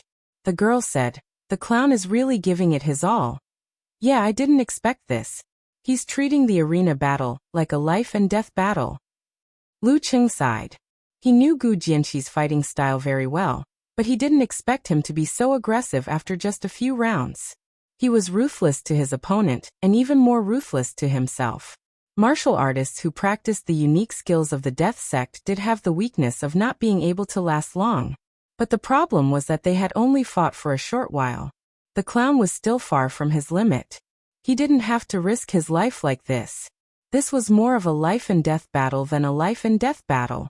As for the safety of both parties, the referee wandering around the edge was only the host and witness. He wasn't in charge of such matters. It was all up to the judgment of the physical invulnerability mighty ones. In popular words, as a physical invulnerability mighty one, don't you know if you can block the opponent's attack and what kind of damage you will suffer? As for accidents caused by not being able to hold back, it was very rare for a physical invulnerability mighty ones. Even if it did happen, there was a high probability that the opponent would only be seriously injured and not killed. If someone deliberately made a mistake, there would be video evidence. Once confirmed, they would be the enemy of the entire world. Yenjeka followed with a sighing emoji. The clown's fans are resenting you. Resenting me for what? I didn't deliberately burn him down there. He was the one who ran into me. Lu Cheng replied, annoyed and amused at the same time. Yenjeka laughed until tears came out. They resent you for not holding on long enough. If you had held on for a few more rounds, the clown would definitely have exposed himself. Lu Cheng laughed and couldn't help but shake his head. His mood was inexplicably better. The depression from losing the match had dissipated. If there were miracles every time, it wouldn't be a miracle. Being able to enter the top 16 while surrounded by first pin and titled mighty ones was enough. Of course, this is only a temporary satisfaction. Wait until next year. I will take a step further. As for the King competition in December and the Superclass competition in early January, I won't participate in them. I'll leave more time to learn all the physical invulnerability chapters and solve all the problems I found in the Master Battle. Reinvigorated, Lu Cheng sat on the sofa and watched the upcoming showdown between the strongest while chatting with Ku.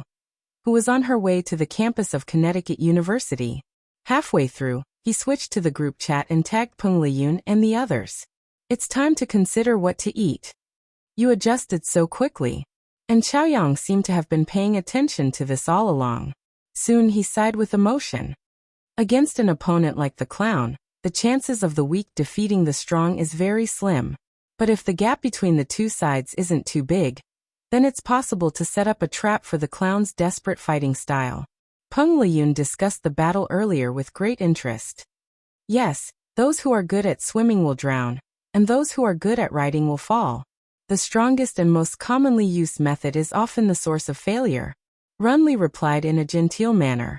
In the end, she added, my master just used the clown as a case study to educate me. After discussing for a while, Lu Qing saw the food pictures that little fairy had deliberately sent.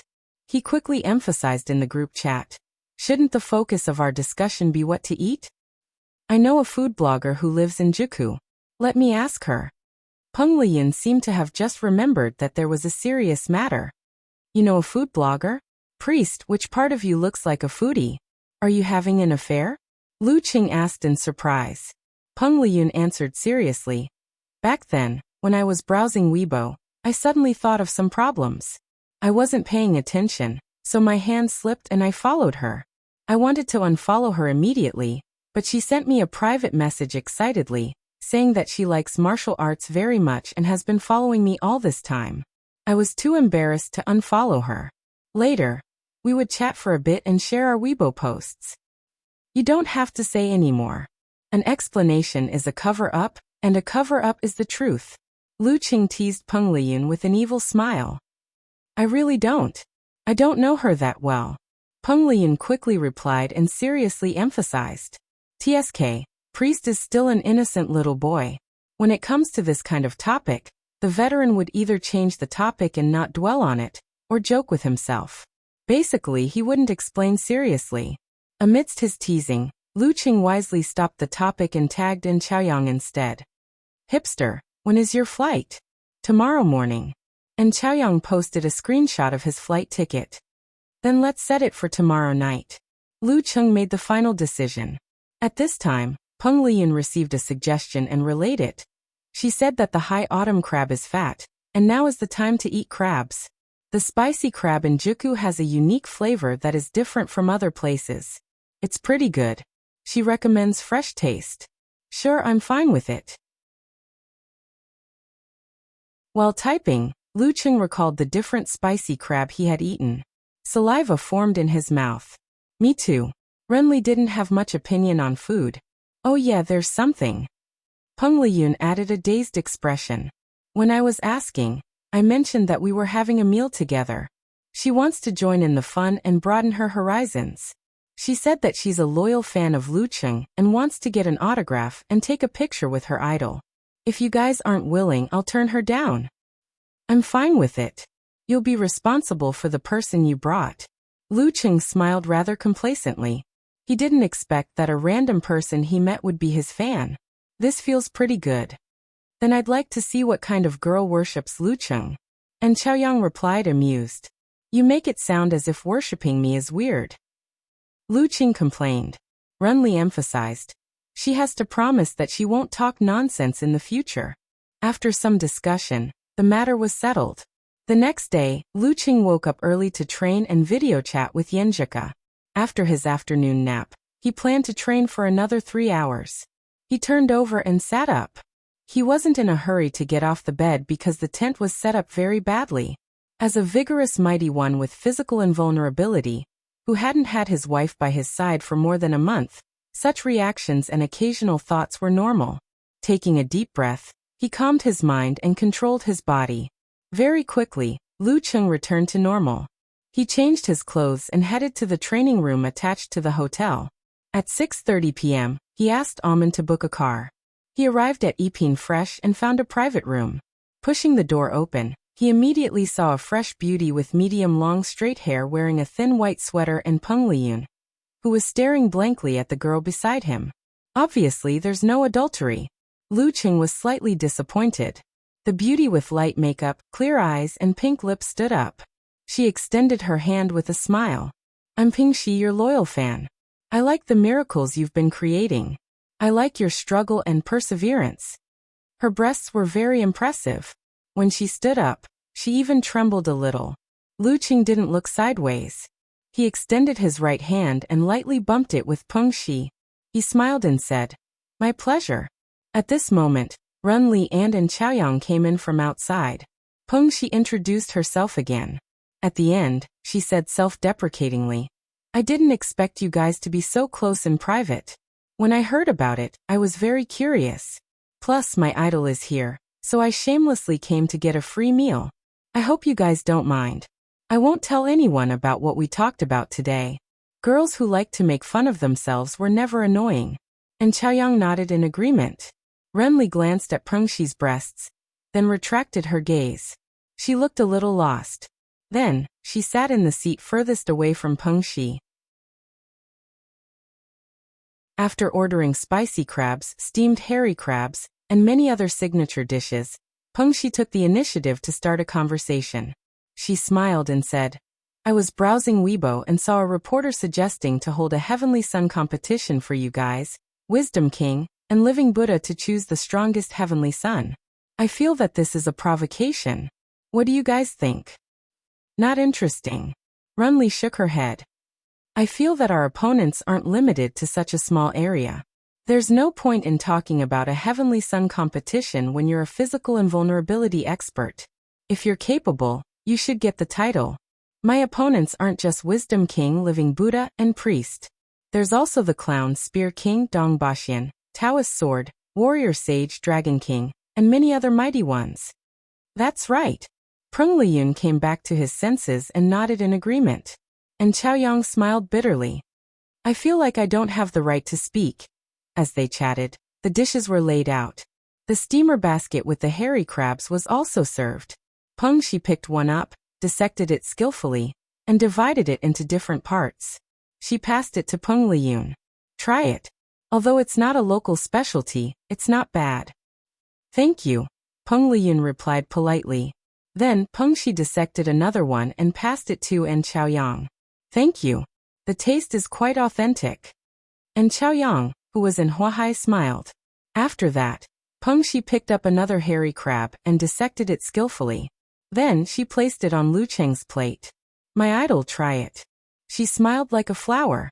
Lu Cheng glanced at the crab on the plate and smiled subconsciously. "Thank you. You peeled it really well." After saying that, he suddenly froze. He felt that this sentence and this scene were very familiar. In an instant, bits and pieces came back to him. He remembered the scene from back then. Back then, Kuku was peeling the crab for him and teaching him the Yanshi routine. Not bad. It's quite delicious. Wrong answer. 0 points. You should say, "You peeled it really well." That's the correct answer. The past was vivid in his mind. Every word entered his ears. For a moment, Lu Cheng was in a daze like Peng Liyun. Hearing his answer, Pengxi was stunned for a moment. Then she smiled and said, "You're a little different from what I thought. One look and you can tell that he's the type that knows how to please girls." Lu Cheng collected his thoughts, smiled and shook his head. He focused on eating the crab. Pengxi peeled one for Renli. Renli politely picked up the intact hairy crab in the steamer basket and threw it into the air. When the crab fell, Renli raised her finger and rapped it with a breeze. Whoosh whoosh whoosh. The crab shell fell piece by piece.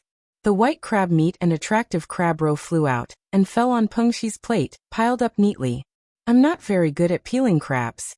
That's all I can do." Renli picked up the napkin and wiped her fingers. "Well, courtesy demands reciprocity." Pengxi was a little dumbfounded. After a long time, she smiled and said, "I want to shout, 'Coach, I want to learn martial arts.'" After filling their stomachs, it was late at night. Pengxi started the car and proposed to send Lu Cheng and the others back to the hotel one by one. "My assistant is already here." Lu Cheng said perfunctorily. Peng Liyun and the others also politely refused. After everyone left, he put his hands in his pockets and wore glasses. He strolled on the road full of fallen leaves. After walking for a while, he remembered to take a taxi back.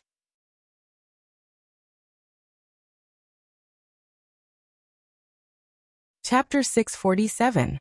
In the hotel room, Lu Cheng stood by the floor-to-ceiling window, gazing at the starry river of lights in the distance. His mind was calm and relaxed as he thought about the crab and Yenjika.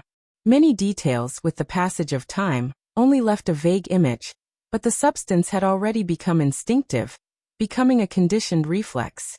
Usually one would not feel anything, but when the familiar scene hit, everything would suddenly become clear, vivid in one's mind, and one would feel the depth and meaning of the traces. These were the foundations of the building. He quietly watched for a while, and calculated the time when the girls' class ended. He picked up his phone, typed a line, and silently deleted it. After 3 times, he opened his mouth with a bitter smile. There's something I don't know if I should tell you. If I tell you, I'm afraid you'll feel sad and pressured. If I don't tell you, I'm afraid you'll think I've become cold and not passionate enough. Yenjika was packing up her books and moving to another classroom. She suddenly saw this line, and replied with a confused expression. What's the matter? Just tell me. I'm mentally strong. What's wrong with Chung? Lu Cheng's lips curled up slightly. He typed word by word.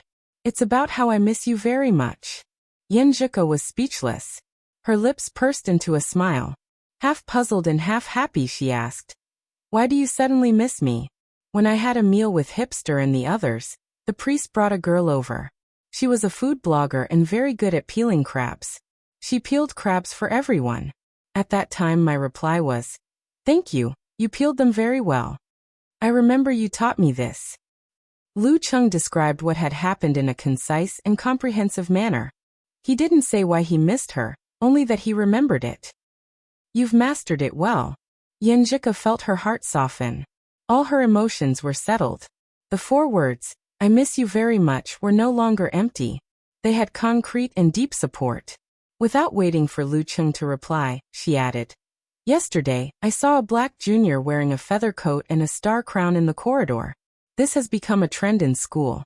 So, I miss you very much too. Why didn't you say so before? Lu Cheng understood what she was implying.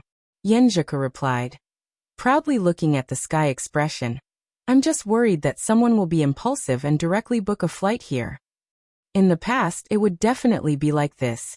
Now, I can only enter the country once every half a year. Furthermore, they couldn't use it for more than 10 days at a time. This was the restriction imposed on physical invulnerability experts. You're right. Yenjika sent an emoji of sitting in a daze. Suddenly, she felt an urge to take out her notebook and timetable and look through her schedule. She wanted to go back to China for the weekend and give someone a surprise. In certain matters, she had always possessed great courage and a strong drive for action. After flipping through it again and again, her expression suddenly fell. This was because in the first year of learning from the master, her schedule was packed. There were too many investigations and research to complete on the weekends. This was also the way she had chosen to graduate early. Sigh. She stood up and turned into a nearby public restroom. Standing in front of the sink, she took off her black-rimmed glasses and splashed cold water on her face. Raising her head, she looked at her beautiful face in the mirror. Yenjika suddenly reached out and pressed the corners of her eyes. Sticking out her tongue, she made a face for herself. This was her favorite face when she was young. It's all your fault. She stared at the opposite and muttered. After a few days, the main competition of the master battle came to an end. Warrior sage Qian Donglu had obtained the right to challenge Dragon King. The 2 of them would have another showdown during the spring festival. After flying back to Huadu, Lu Cheng didn't rest that day. After a slight adjustment, he instructed Amen to inform the driver to pick him up at the villa. It was 2 in the afternoon and Connecticut was quiet. It would be a waste if he didn't use this time to practice martial arts. Furthermore, after the master battle, he had a lot of questions to answer. At 2:50 p.m., the luxurious and spacious nanny van stopped at the entrance of the villa by Xiaopei Lake. Lu Cheng sat in the back and glanced at Amen, who hadn't put down her luggage. He smiled and said, You go back first and have a good rest. I don't have anything to do today. I'll just train for 2 or 3 hours. Just let old Zhao wait. Old Zhao was the driver, Zhao Zhenhua. Amen shook her head with a radiant smile. I can rest at the club and I don't have to cook or order takeout. That's good. Luqing didn't insist. He leaned back and closed his eyes, as though he was resting. Seeing this, Amin carefully took out a book from her bag and started reading seriously. She would take notes on her phone from time to time. After spending some time with the assistance of other physical invulnerability mighty ones, she had learned how to learn by herself and not waste time. This also stemmed from a small obsession in her heart. Although no one would badmouth her in front of her, there would always be people gossiping behind her back, thinking that she had sold her body to become a professional assistant. As for who she sold her body to, no one would dare to say it out loud, but the answer was self-evident. Because of this, the joy of her change in life lessened. She didn't even share it with her parents and best friends. She only told them that she had been promoted, got a raise, and was shining brightly in an important position in the club. I want to be a truly outstanding assistant. Amin clenched her fist. In the stable car, which barely shook, she would read a book or put on her earphones to watch related videos. Due to a car accident, half of the road was blocked. Luqing took half an hour to reach the club and the exclusive training ground. Other than the public areas, there were 10 secret spaces, each sealed by a metal door. This allowed each physical invulnerability mighty one to enjoy their own space and not disturb each other. As soon as he pushed open the door of the training ground, he saw a figure standing upright. He was wearing a navy blue martial arts suit, standing in the bright afternoon sun. Although his face was full of sweat and he couldn't hide his tiredness, he had the temperament of an immovable mountain. This was the Dragon King, Chen Qitao. Even though the other physical invulnerability mighty ones in the club weren't around, he didn't relax his standards. As though he had already sensed Luqing's approach, Chen Qitao wasn't surprised. He only nodded slightly as a form of greeting. He strode towards the corridor leading to the volcano laboratory. When he brushed past Luqing, he paused for a few seconds and said sternly, "During this time, practice 9 rotations of 5 flames again." Huh. Luqing was a little confused. The 9 rotations of 5 flames. Descent of the Sun was an external invulnerability secret art. Due to its compatibility with the cosmic style, Luqing didn't dare to say that he was comparable to the Dragon King. However, in terms of precision and ease of control, he was superior to veteran fire sect mighty ones like Optimus Prime Long Zhen. It was a work he was proud of. Why do I have to practice again? Chen Qitao put his hands behind his back and said in a deep and heavy voice, "You relied on cultivation techniques to omit the complicated control techniques in 9 rotations of 5 flames. These things won't help you better use 9 rotations of 5 flames, but they can improve your control of various flames. This is the foundation of the basics. Some shortcuts can be taken, but some things can't be saved." As soon as he finished speaking, the Dragon King strode forward again and walked past Luqing. The size and shape of each step were the same as the previous one. It was as though he was copying and pasting. Luqing was stunned for a moment. He quickly understood that he had almost neglected the most important foundation. He hurriedly turned around and saluted the Dragon King's back. "Thank you for your guidance, Senior." Chen Qitao didn't turn around, stop, or look back. It was as though he hadn't said anything. After watching the Dragon King disappear around the corner of the corridor, Luqing left the training ground and changed his route to the physical invulnerability training room. He started practicing 9 rotations of 5 flames. Descent of the Sun again.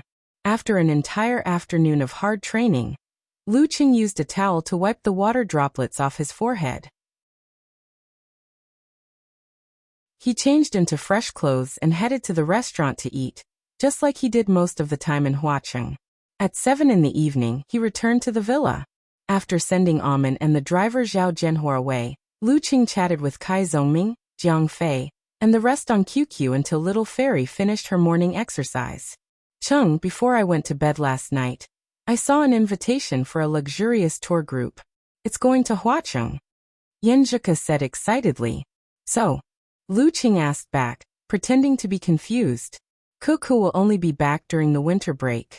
I'll be the tour guide then." "Seriously?" Yanzhika said. "You've been in Huacheng for a few months. Haven't you thought of bringing uncle and auntie here for some fun? Didn't you say that they had a hard time, and had almost never traveled before?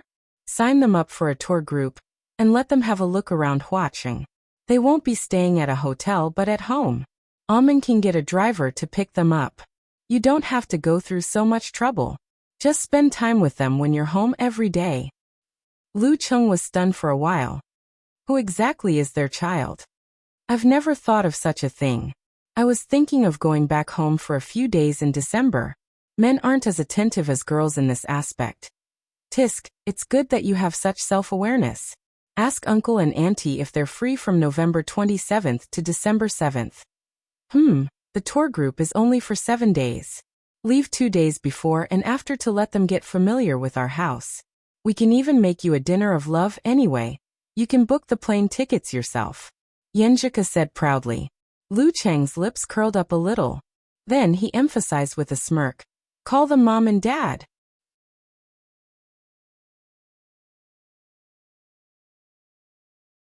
Chapter 648. After chatting with Yenjika, Lu Cheng checked the time and immediately called his mother, Qi Fang. Didn't you just call back to Huaqing at noon? What's the matter? Qi Fang was not at all happy to receive her son's call. Instead, she was full of disdain.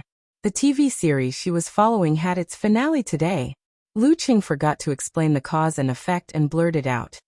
Mom, can you and Dad find time from November 27th to December 7th? Why are you asking this? Qi Fang asked in surprise. She shifted her gaze from the TV screen to Lu Jisheng beside her. Who wants to sign you up for a tour in Huaqing? You don't have to buy anything. Haven't I settled down here for a few months?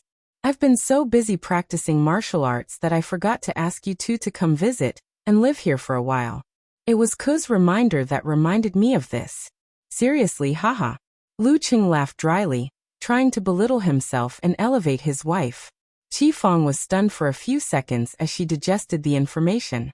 Then she smiled and said, You are not even as filial as a daughter. Zheka is such a good girl. I always wanted to give birth to a daughter. How sweet. Who knew I would give birth to a debt collector like you? But if it really is a daughter, I wonder how happy your second uncle and the others will be. Mom, tell me if you're free first. Lu Cheng quickly stopped his mother from changing the topic and praised himself. Without a son like me, would there be such a good daughter-in-law? You're still breathing. Qi Fang had seen this line several times recently and subconsciously used it. I'm fine with anything. I can ask for leave at any time. But I have to ask your dad. Hey Cheng, you don't have to sign up for a tour. Your dad and I will stay here for a few days to see you and just wander around. She asked Lu Cheng with her eyes as she spoke. Lu Jisheng was confused and did not understand what was going on. He also did not know how to answer. His face was full of confusion. It's okay. Don't I usually train at the club? You'll be bored at home. And the surroundings are relatively quiet. There are no neighbors. Even if there are, you won't be able to understand Guangnan dialect. It's better to drink morning tea with the tour guide, try Guangnan cuisine, eat seafood, and visit interesting places. If you don't understand something, he'll translate and solve it. Everything will be easy and simple. Lu Cheng didn't choose his words carefully.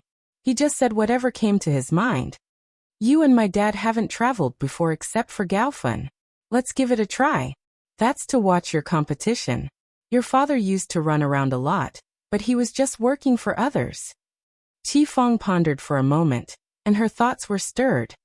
Lu Yanwei is doing well with Erzi, isn't he? He's getting married in the spring festival, so your second uncle and the others can relax. During the National Day holiday, he went to Kaiyun province for a trip. When he came back, he showed off to the people in the factory for quite a while. That factory had been closed down for many years, but Qi Fang was still used to calling her former neighbors that way. That's right. They're all going on a trip. You can't fall behind. Lu Cheng tried to provoke his mother. Qi Fang took a deep breath and said, All right, it's settled then. You're not going to ask my dad? Lu Cheng was stunned. He has no objections. What's the point of saving up so many years of leave? Qi Fang answered firmly. Lu Jisheng, who was beside her, went from confused to dumbfounded. That's not what you said just now. Lu Cheng complained in his mind, but didn't beat around the bush.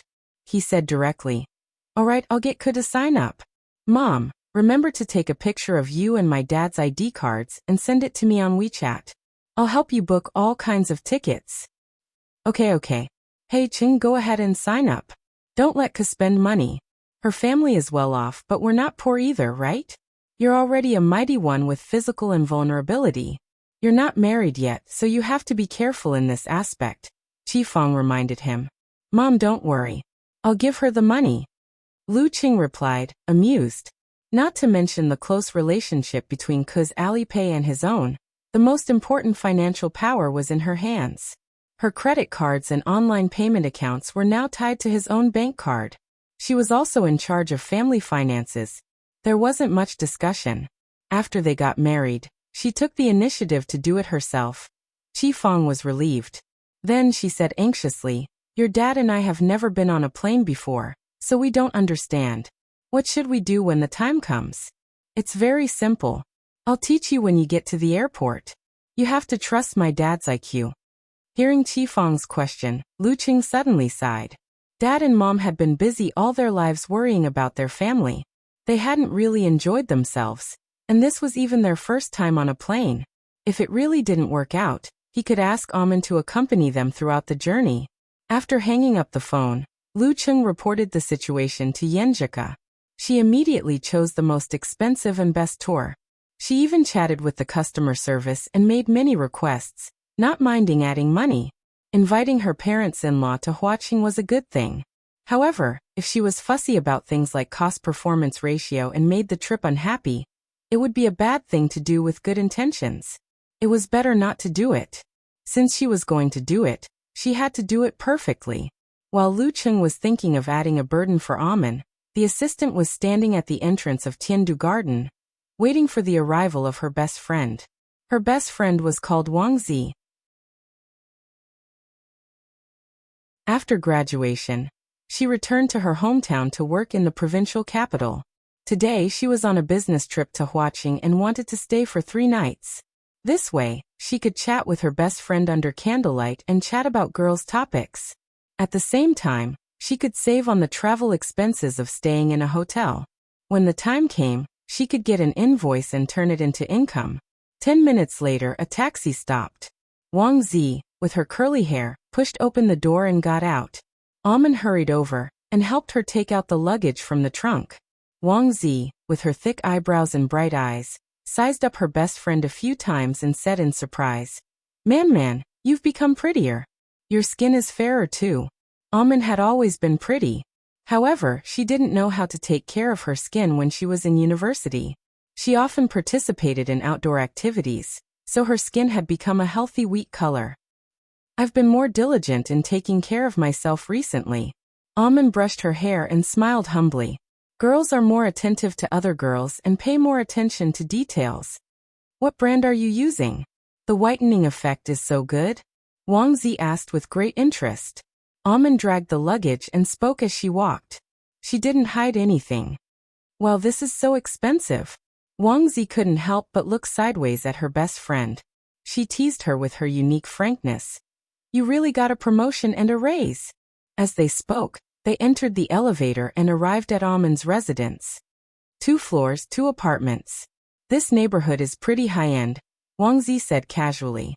Amen smiled and said, "The buildings over there are even more high-end. 1 floor for 1 apartment." Actually, it's 2 floors for 1 apartment." As she spoke, she opened the door and invited Wang Zi in. The decorations are pretty luxurious. Wang Zi looked around and didn't say anything. She changed the topic and asked, Man, which room are you staying in? Your roommate won't mind if you take me in, right?" She was originally carefree and didn't care much about this, but now she was suddenly a little cautious. "No, I live alone," Amen answered concisely. Wang Zi was stunned for a few seconds and blurted out, "How much is that?" "This is Huaqing. The rent is very expensive, and this is a high-end neighborhood." Amen was stumped by the question. After thinking for a while, she smiled and said, "I don't know. The club assigned me a room after I got promoted. I don't have to pay." Wang Zi's mouth was half open. She looked around and pretended to ask exaggeratedly, Man, is your club still recruiting? Isn't this treatment a little too good? After joking around for a while, Almond helped Wang Zi pack her luggage. I have to hug you to sleep tonight. Wang Zi sat cross-legged on her best friend's bed. She said half curiously and half instigated. Isn't being an assistant in Longhu Club very popular? Those inhuman mighty ones all have a high status, as long as they change careers. The deputy chief of our province's police department is also an inhuman. If you have a good relationship with them, you might be able to live a good life in the future. It's useless. The members of the assistant team take turns to serve. Unless you purposely try to curry favor with them, and spend a lot of effort to curry favor with them. Also, who knows how many years it will take for them to come in handy, Amin explained with a smile. Wang Zi didn't harp on this matter. After a few words, they talked about their college roommates. For example, a certain someone went back to her hometown for a blind date when she had a boyfriend in Huahai. She even slept with him and got pregnant, so they had to break up in a hurry. For example, a certain someone got married right after graduation, and her child could already walk. For example, a certain someone entered a certain company and had already bought a house with a down payment, relying on her youthful vigor. Almond stayed up for half the night, and went to work as usual the next day. As Lu Cheng had to leave early in the afternoon to try out an old shop, she followed him back home at around 5 p.m. to catch up on sleep. Just as she entered the house, she saw the beautifully dressed Wang Zi running around in circles anxiously. What's wrong? Amin asked with concern. Boss insisted that I invite a client to Jinding Xian. That's a high-end shop, but the seats were all booked 2 days ago. He didn't know to say so earlier and just did as he pleases. No, I must change the place. Wang Zi complained about her stubborn boss. Jinding Xian? Mr. Lu had been there before, and the reviews were pretty good. It was barely considered high-end. Amin thought for a while and said, Don't worry, Guzi. I'll help you book it. Wang Zi's nickname came from her surname. You're going to book it? Wang Zi was stunned. Didn't you say that the seats were all booked? I know the manager there. Amin answered with a smile as she took out her phone and searched for a number. She met this person when she was helping Mr. Lu book a table. When the call was connected, she politely explained the whole story. The other side immediately said straightforwardly, Miss Amin's business is my business. Just tell your friend to come over, and tell him your name. Thank you. I'll definitely treat you to a meal later. Amin said gratefully. The person laughed and said, You're welcome. I know you're busy and have to follow Mr. Lu around every day. After hanging up the phone, Amin turned to Wang Zi and said, Alright, you just need to report my name. Really? Wang Zi still didn't quite believe it. Since when could Amin's name be used as a signboard in such a high-end event? At 7 p.m., she changed into a long dress and waited for the customer at the entrance of Jinding Xian. Along the way, she saw a grand sight that made her feel a little ashamed. Looking at the waiters lined up neatly to welcome her, Wang Zi said nervously, We have booked a reservation. We made a reservation. Amin made the reservation. Miss Amin booked it. A waiter smiled brightly and extended his hand. This way, please. He led Wang Zi and her customer up the elevator and into a quiet and elegant private room. Outside, the river was flowing and the lights were reflected. It was dazzling and dreamy. Miss Wang, you seem to have a lot of connections in Huacheng. The customer looked around and praised sincerely. As a local, he knew the importance of this matter. Wang Zi had been in a daze ever since she got into the elevator. A thought kept echoing in her mind. The assistant of Longhu Club is so awesome? P.S. Mother-in-law is hospitalized for a minor surgery. I have to go and take a look. It's midnight.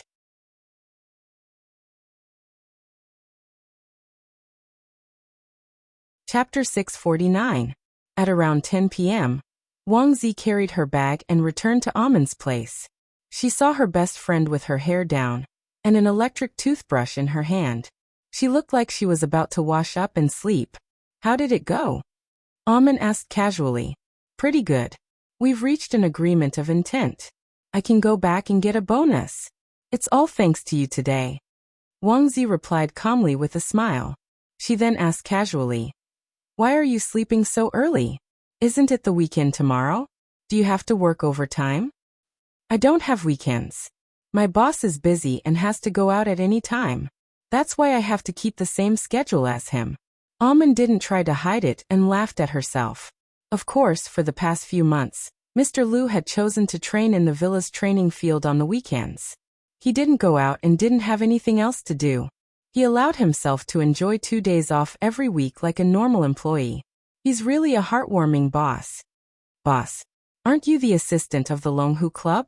Wang Zi seized the opportunity to ask. Almond pondered for a few seconds before answering frankly, "Didn't I get promoted?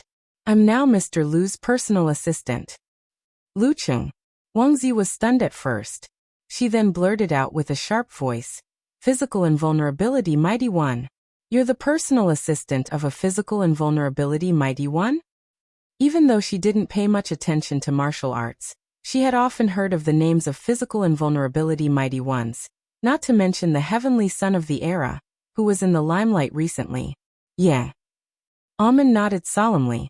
Wang Zi was stunned for a few seconds before exhaling.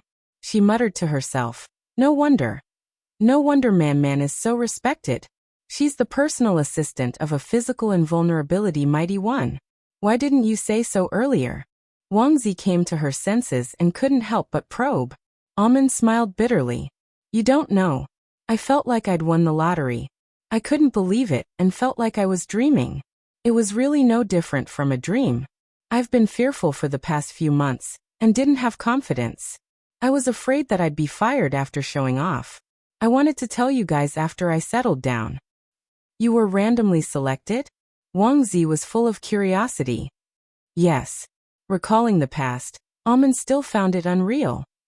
"I've always tried my best to perform well in front of Mr. Liu, but he was always very polite. How should I put it? He kept a clear distance from me.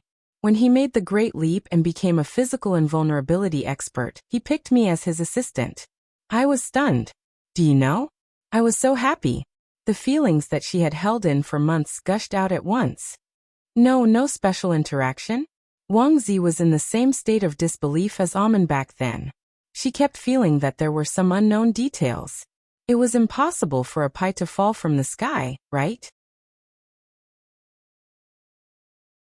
Even if it really fell, why didn't it hit someone else? Why did it have to hit Man?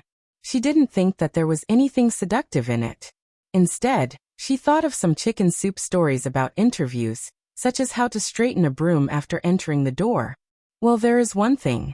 Didn't he leave the club with serious injuries? I've sent him messages of encouragement before, including on New Year's and birthdays, but they weren't mass messages. They were specially edited. That's the only one. Almond pondered and answered. Good people have good karma. Lu Cheng would definitely choose an assistant with good character, not someone who flatters the powerful and tramples on the weak. After a moment of silence, Wang Zi felt that she had found the answer. Then she asked in a gossipy mood, "What kind of person is he in real life?" Almond laughed and said, "I have to keep it a secret from my boss. That's the responsibility of an assistant.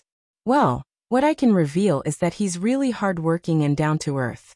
He's also a man who takes care of the feelings of others." "It's a pity that he's already taken," Wang Zi teased casually. Then she asked, "How much do you get a month now?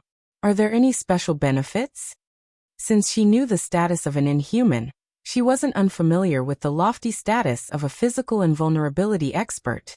And as the personal assistant of a Physical Invulnerability expert, Man wouldn't be bad either. Looking at the free 3 rooms and 1 living room, and how she could solve a problem that she couldn't solve with just a phone call, it wasn't hard to imagine. Almond gave a brief description, which made Wang Zi gasp in admiration.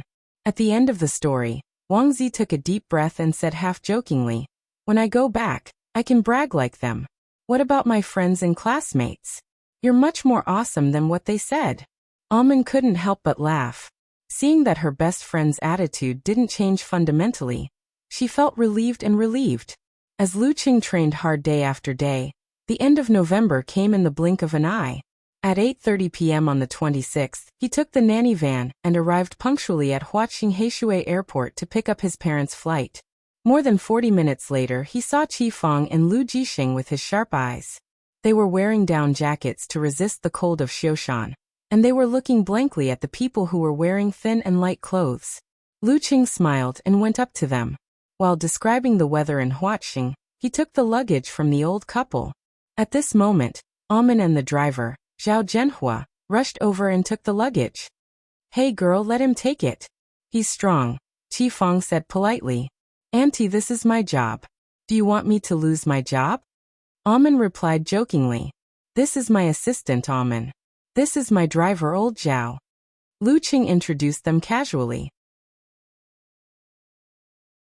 Lu Jixing pushed his gold-rimmed glasses and said knowledgeably, "You're acting like a boss, just like Fatigua. But he calls you secretary, not assistant. How can Fatigua compare? The last time Chen came home, he was stuttering when he saw him."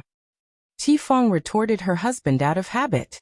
As they chatted and laughed, the family of three arrived at the underground parking lot and got into the nanny van. Seeing the light brown leather sofa, the bar with famous wine, the refrigerator with drinks, and the spacious space, Lu Jixing and Qi Feng were shocked and became a little restrained. Under Amen's arrangement, they sat down without saying much. Lu Qing saw this and shook his head with a smile. He opened the refrigerator door and took out a bottle of Xiushan's specialty lychee-flavored soda for his mother. He poured a cup of tea for his father and then sat opposite them. He leaned forward and tried to find a topic to talk about. "Dad, Mom, how was it? How was the flight?" Qi Feng thought for a while and said unhappily, "Your dad is really something. He says he's one of the 8 great Vajras, but he doesn't follow the rules." Before boarding the plane, he took the boarding pass and passed the security check, saying that it was a small matter. But when the plane took off, he kept grabbing the sides and refused to move. He refused to eat, drink, or go to the bathroom. His body was so tense. "Didn't I get better later?" Lu Jixing defended himself with dissatisfaction. There were outsiders here. He glanced at Amen and saw that she was focused on looking out of the window. He was slightly relieved and then exposed Qi Feng. "Your mom is the one who's crazy. She even went to the economy class to go to the bathroom. She counted how many rows there are and asked me to help her calculate how many people can sit on the plane. Is it interesting? Of course it's interesting. I can't just sit on a plane in the dark like this, can I? What should I say if they ask me when I go back to Xiushan?" Qi Feng glanced at Lu Jixing. Listening to the old couple bickering, Lu Qing smiled and added a few words from time to time. The family was happy and harmonious, completely shattering the previous restraint. The car drove back to Xiape Lake and entered Lu Cheng's villa. Qi Feng took a look at the decorations and fell silent. After Amen and old Zhao left, Lu Qing led them around and identified the room. Only then did Qi Feng and Lu Jixing relax. "It's so big, but a little lonely," Qi Feng sighed casually. She suddenly felt that her son was truly independent and moved away from his original family. She was a little happy and a little sad. "Lonely? You can stay longer," Lu Qing replied with a smile. No, your dad and I can't leave Xiushan. We've become lonely old people here. You and Zheka haven't had a child. Sai, no, if you have a child, it's better to ask her mom to help. Mother and daughter can talk about anything. Conflicts can be resolved in a second. I've seen a lot of dramas like this." Qi Feng suddenly started rambling. "Mom, I just mentioned it, but you've already thought about the child." Lu Qing shook his head in amusement and changed the topic. The old couple rushed all the way and quickly washed up and went to bed. After the lights went out, the room became dark. The wind blew outside the window and the sound of water was soft in the distance. Qi Feng opened her eyes and stared blankly at the ceiling. After a long while she suddenly sighed and said, "Cheng has really grown up. He's a man with his own family." Lu Jixing's mouth slightly curved. After a long silence he replied with a smile and a sigh, "Because we're old."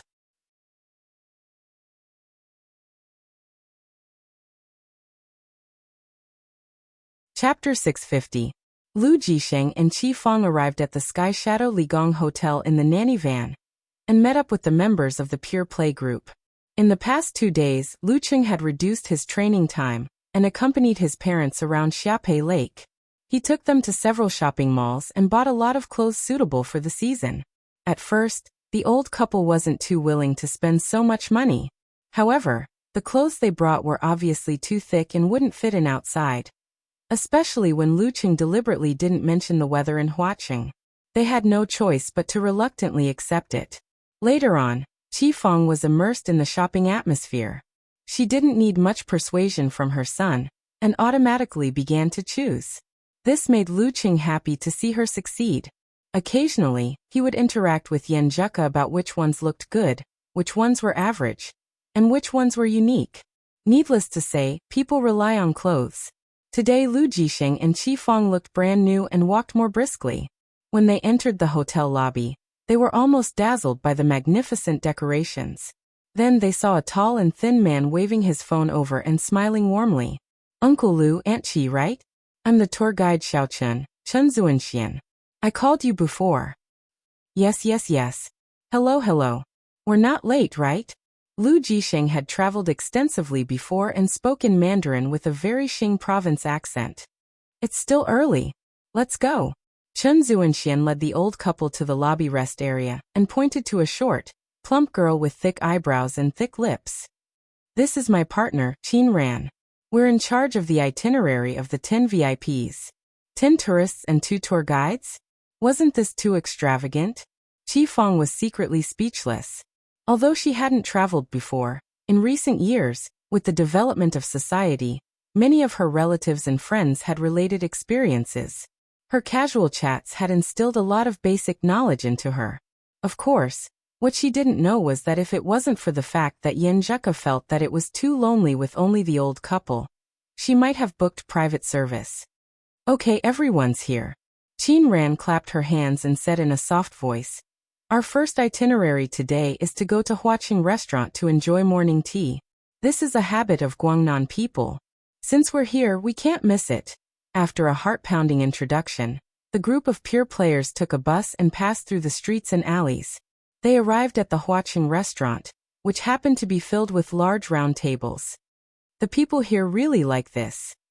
Qifeng glanced at the bustling hall and whispered to Lu Jixing, "Didn't you watch TV?" Lu Jixing teased. He remembered that from a few years before his son was born until he was in the 3rd or 4th grade of elementary school, his wife especially liked TVB dramas. "How can you take all the TV series seriously?" Qifeng glared at him, twisting words and forcing logic. At this time, steamers were placed on the table one by one, and the aroma of all kinds of snacks filled the air. Because there were outsiders around, Qifeng did not eat as quickly as she usually did. She only picked the food in front of her. An old man sitting next to the couple heard their discussion. He picked up his tea, took a sip, and asked with a smile, "What's the matter? Are you from Xing province?" His hair was almost completely white, but he was very hale and hearty. His dressing was very classy. "Yes." Lu Jixing nodded and answered. Qifeng did not speak Mandarin, so she felt a little inferior in this kind of communication. She only listened and did not speak. "Did your child sign you up for the group?" the old man asked again with a smile. He casually picked up a steamed chicken claw with abalone juice and placed it on the plate. Lu Jixing swallowed the shrimp dumpling in his mouth and said, "Yes, he signed us up for the group online. We don't know much about this." "I see that you didn't stay in this hotel?" The old man looked like a businessman who liked to find topics to talk about. "My child is in Huaqing. He stays at his place at night and comes to meet us in the morning. He thinks that he is too busy and is afraid that we have nothing to do at home, so he formed a group for us to travel around." Lu Jixing deliberated over his words. The old man chuckled and said, "Same for us. My child signed us up for the group. I feel that my child's mother and I have been busy our whole lives. Now that they have taken over, we can relax and take advantage of the fact that our legs are still good to see more and enjoy life. We can't just focus on working hard." He pointed to a woman in her 50s who was obviously plump but wore high-end clothes and bags. "Don't talk about this nonsense." The woman smiled reservedly. After chatting for a while, Everyone was a little more familiar with each other after breakfast. Chen Zuanxian kept running around and asking about their well-being, trying to make every tourist feel comfortable. We're going to one of the 8 sites of Huaqing next. Qin Ran saw that they had enough rest, and quickly got up to introduce the group and organize the group. After a day of travel, the tired crowd returned to the Sky Shadow Li Palace Hotel, and listened to the 2 tour guides in the lobby about the general arrangements for the next day. Old Lu, are you going back to your child's house? The old man named Xiaoan Kong was in good spirits and didn't follow the others to take the elevator to rest. Instead, he stayed in the lobby with his wife and chatted with Lu Jisheng, Qi Feng, and the 2 tour guides. Yes, he asked the driver to come and pick us up. As soon as Lu Jisheng finished speaking, Qi Feng's phone rang. She picked it up and nodded twice. She looked at the few people opposite her, and smiled in a modified Qing province dialect. The car is here, we'll go first. Okay, Uncle Lu, Aunt Qi, be careful on the road. The tour guide, Chen Zuanxian, got up and sent the old couple to the door. Xiaoan Kong and his wife and Qin Ran stood in place and waved goodbye. Their eyes followed the Lu couple until they reached the glass revolving door. A silver-gray nanny van slowly stopped. Xiaoan Kong's pupils shrank and he blurted out, "Military tag." It was a very special military tag with a very small serial number. Before he could finish his sentence, he saw the car door open. A young woman in office attire stepped out and respectfully helped Lu Jisheng and Qi Feng into the car. Before the door closed, the Lu couple turned and waved at Chen Zuanxian and the 3 people in the lobby who were looking at them. Xiaoan Kong and the rest numbly raised their arms in response. The gap gradually disappeared. The silver-gray nanny van started up again and disappeared from their sight.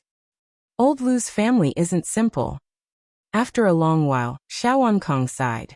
But they didn't seem to be anything special at all. 7 to 8 days of touring Huaqing passed by in the blink of an eye. Lu Jisheng and Qi Feng stayed for a few more days. Feeling bored, they flew back to Xiaoshan as if they were fleeing for their lives. Lu Cheng started counting down the days until his little fairy's winter break. Just as he had mastered all the physical invulnerability chapters of the Ice Sect and Fire Sect, he received a message from the military. Lin Ke, who was in a war-torn zone, has gone missing. P.S. Came back late, so this chapter has fewer words.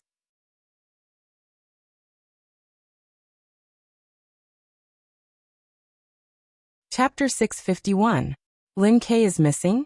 Missing in the war-torn zones? Lu Cheng, who had just finished his training and was resting on the sofa, suddenly straightened his back. His slightly muddled mind suddenly cleared up, as though someone had splashed a bucket of ice water on him. Following that, worry, anxiety, and other emotions came one after another, filling up his thoughts. It made him forget to condense the ice heart and remain calm. Missing in the war-torn zones is often equivalent to death. He quickly typed out a reply and inquired about the specific situation.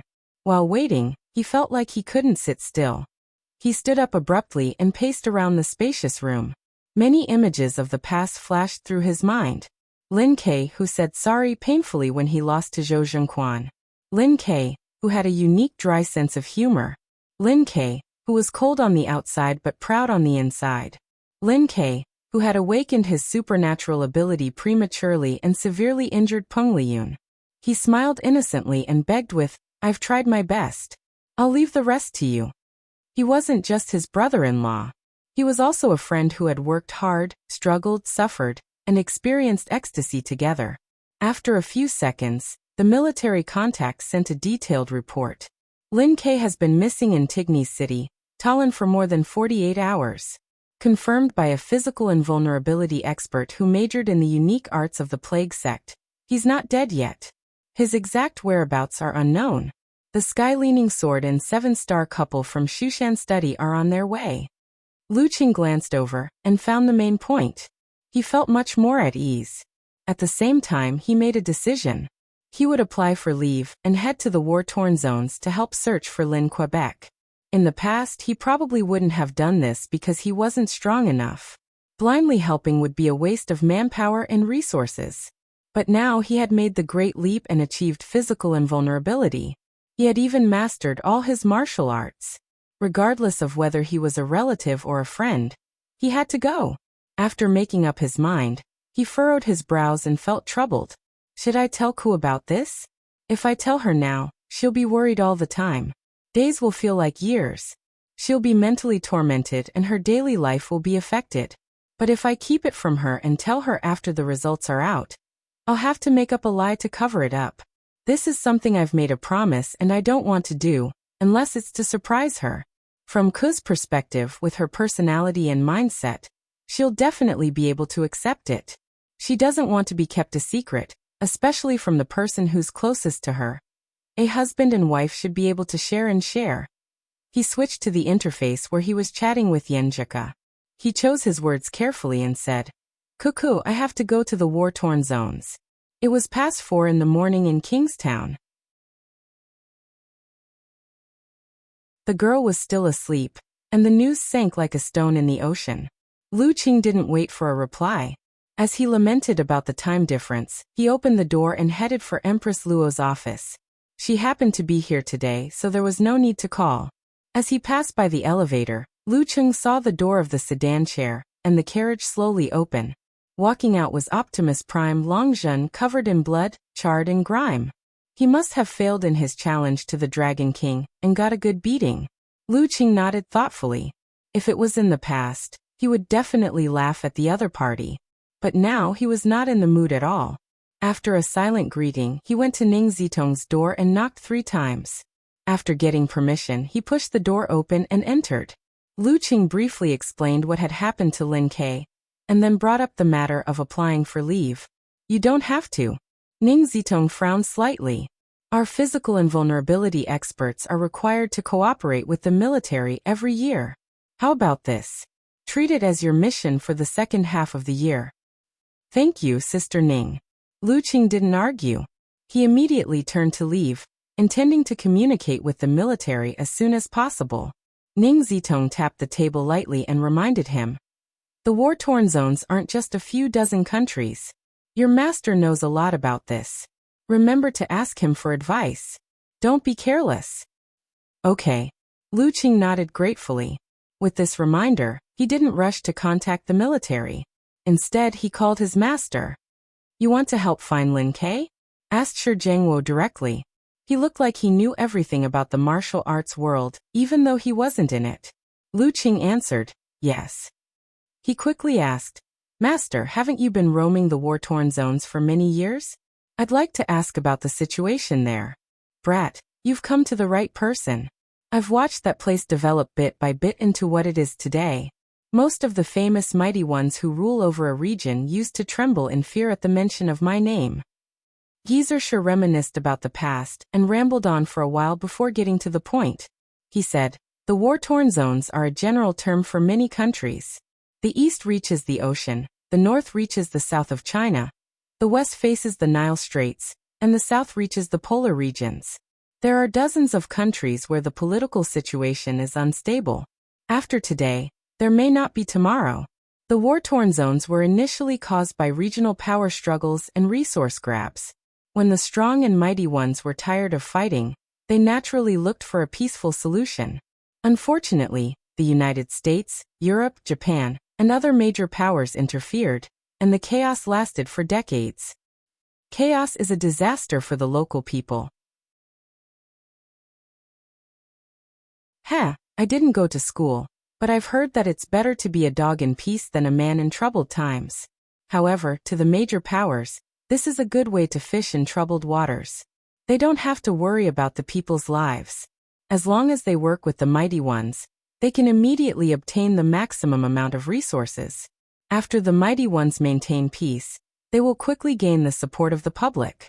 Even the worst stability is better than no order. If this continues, won't their ambitions grow? Don't they just want to get rid of their original control? Then it's another cycle. Many powers also want to maintain this situation.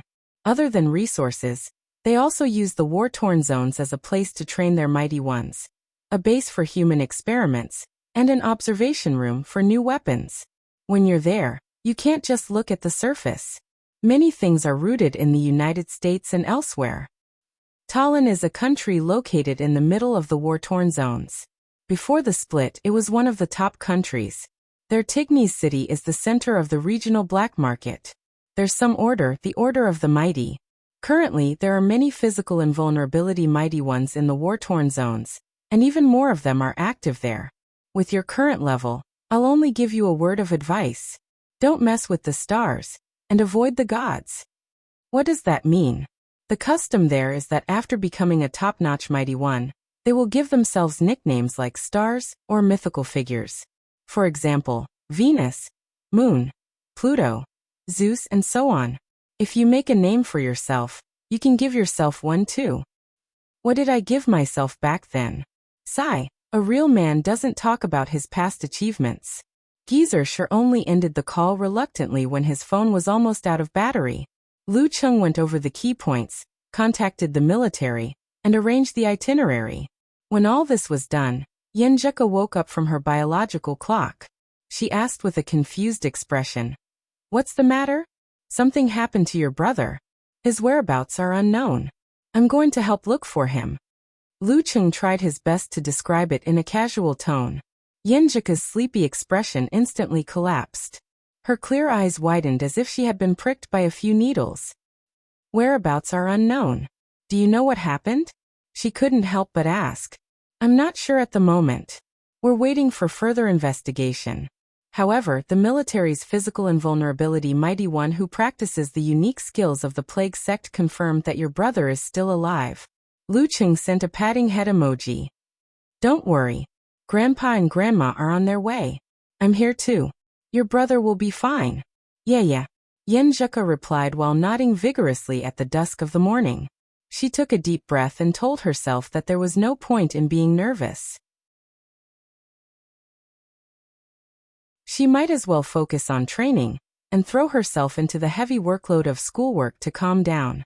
She couldn't let her panic affect Cheng's state of mind and make him take risks to improve. After giving his instructions, Lu Cheng took a car to the military airport on the outskirts of Huaqing. He planned to fly directly to Jelengang, which was near Tallinn. This was a relatively orderly city in the Federation and had close ties with China. At 7:15 p.m., the temporarily arranged plane soared into the clouds. It first headed north, then south. In the entire cabin, other than the pilot, Lu Cheng, and an officer were the only ones in sight. As the lights dimmed, the environment became quiet and oppressive. After flying deep into the war-torn zones for an unknown period of time, Lu Cheng, who was resting with his eyes half closed, suddenly opened his eyes. "Change flight route. There's danger ahead."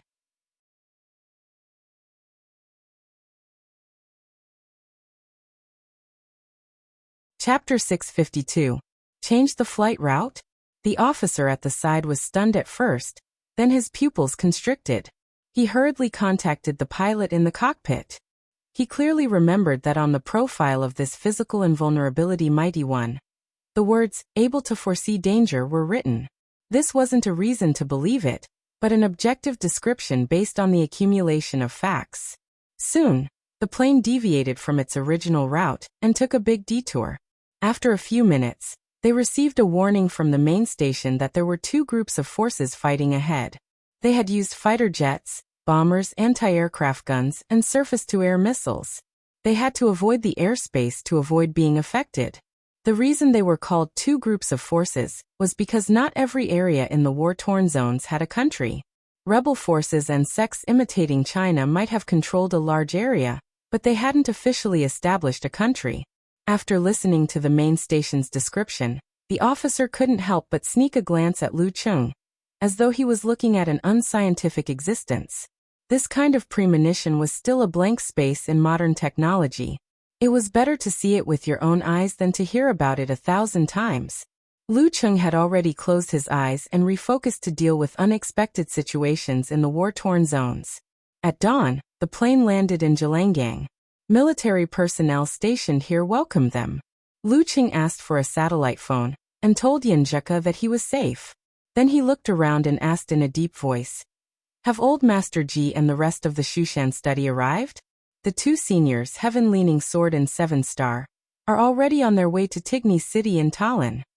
The leading officer, Wang Feiyun, answered honestly. I've made a copy of everything they asked and looked through. As he spoke, he took out a stack of documents from his suitcase. Thank you. Lu Qing nodded and took them. He sat in the back of the camouflage jeep and carefully read the documents in his hands, looking for clues that might be hidden in them. The last time Lin Ke came here was 5 days ago? After reading for a while, he asked thoughtfully. Zhelangang was China's base camp, in the center of the war-torn zones. Experts who ventured out to the surrounding areas to train themselves would use it as a base to heal, recuperate, replenish their resources, or obtain information. Lin Ke was no exception. Yes. Wang Feiyun pondered for a moment and said, he brought back a group of people. This may be related to what he has done in the past few months. Lu Qing closed the file and tapped the paper with his right index finger. Take me there. There were indeed relevant records in the documents, including the information that Lin Ke had asked for before and after. They almost formed a complete picture of the incident. However, if he went to take a look and ask the person involved, he might be able to gain more information. Anyway, 'cause grandparents had already gone to Tignes, so he didn't need to be in such a hurry. Okay. Wang Feiyun agreed readily. In Zhelangang, China had its own military base and airport, which was where Lu Qing had just arrived at. At this moment, the jeep drove away from the main gate, passing through the quiet and deserted streets in the morning light. Bullet holes could be seen on the walls, indicating that this wasn't a particularly peaceful place. When they arrived at the Chinese Relief Organization in the south of the city, Wang Feiyun led Lu Qing to a building in the back. Their mental conditions are very poor. Some even show signs of autism, he said, pointing at a large door. Through the window, Lu Qing saw children who were no longer as lively as they were in their childhood. He saw women with blank gazes, and many men who were so quiet that they seemed to have lost their souls, only responding when stimulated. Even with Lu Qing's current willpower, he couldn't bear to look at those ignorant and empty eyes. He asked Wang Feiyun to find 2 men who were in better condition, and asked about what had happened. At this point, he basically understood what Lin Ke had been doing in the past few months. He was tracking down an international human trafficking organization rooted in Tignes. Working with other mighty ones, he had interrupted several of their transactions, causing them to suffer heavy losses. As a result, this mafia organization had kept a low profile. Without more clues, Lin Ke had no choice but to go to Tignes again, partly to hone his skills and partly to investigate. Was he retaliated against, or did he follow the clues only to run into a big tiger? Lu Qing muttered to himself, deep in thought. He didn't expect a cold, introverted, and taciturn man like brother-in-law to do such a chivalrous thing, risking his life to do it. In a fully enclosed room shimmering with metallic luster, Lin Ke's 4 limbs were powerless as he lay on the bed covered with white cloth. His hands and feet were shackled, from which silver-white bone spurs protruded and pierced into his muscles and bones, staining him dark red with blood. His dark pupils were slightly dilated, but there was an unyielding stubbornness in the depths of his eyes. His entire body was covered with various instruments. Increase the pain stimulus, observe the reaction of bone marrow and brainwaves. Extract 10 milliliters of blood. Mix in reagent T305, and inject it into lab rat number 106. Cut the muscle 3 centimeters deep. Apply reagent T246. Record the rejection and recovery reaction process. Pay attention to the data collection. Pause. Give lab rat number 19 time to recover and organize the previous data. Cold and emotionless voices entered his ears. Waves of unbearable pain hit his body. Lin Ke felt like he was being cut into pieces, and he wished he could pass out immediately. But he stubbornly held on. In a daze, he felt like he was in hell. If not for the lack of strength, he would have bitten his lips. Finally, the torture came to an end. He forced himself to examine his body and heal his wounds until he passed out completely. Zhelangang, China's military base. Lu Qing used the satellite phone to contact Ji Jianzhong and Dou Ning, who had already arrived in Tignes City. "You're here too," said Ji Jianzhong, gratified. "Then hurry over as soon as possible. Don't make a big fuss. lest some people do something desperate and do something unsalvageable. When you arrive, we'll split up and save time. At first, Luqing didn't understand. After thinking for a while, he understood why Old Master didn't want to make a big fuss. His brother-in-law had left the stage of attention before reaching the inhuman stage. He had a bit of a reputation, but it wasn't resounding enough. In the past 2 years, he had been on the verge of being forgotten. Therefore, his details wouldn't be taken seriously by the intelligence agencies of various countries. It was only natural that the organizations in the war-torn zones wouldn't know about his background. If they realized that kidnapping him would attract at least 3 physical invulnerability mighty ones, there would only be 2 choices left. They could either use a hostage and negotiate for a better outcome, or they could kill him to silence him and erase all traces of their brother-in-law's whereabouts and make him disappear from the face of the earth. This possibility wasn't low. Of course, Old Master and Old Madam weren't willing to take the risk. They wanted to confirm the clues before sweeping the area with lightning speed. Phew. Luqing heaved a sigh of relief. After sharing the latest situation with his wife, he put away his satellite phone and asked for a map of Tallinn and Tignes. Without further delay, he left Jelangang. Measuring the distance by foot was faster and more agile than any off-road vehicle. In the afternoon, when the sun was high in the sky, he arrived at Tignes after crossing the mountains. He went around several entrances that were guarded by fully armed personnel and snuck into the city from an impossible position. His first target was the common street that was mentioned in the information. The common street where Lin Ke had stayed for a while to recuperate from his injuries. Children in their teens patrolled the streets with automatic rifles. Their clothes were tattered, and their skin was dark. The innocence on their faces had been replaced by numbness and the occasional flash of hatred. Luqing concealed his aura and activated the secret arts of cultivation. Using the refraction and distortion of sunlight from the ice, he disguised himself. He walked on the streets like that. The patrolling Boy Scouts ignored him. Longhu lineage, art of invisibility.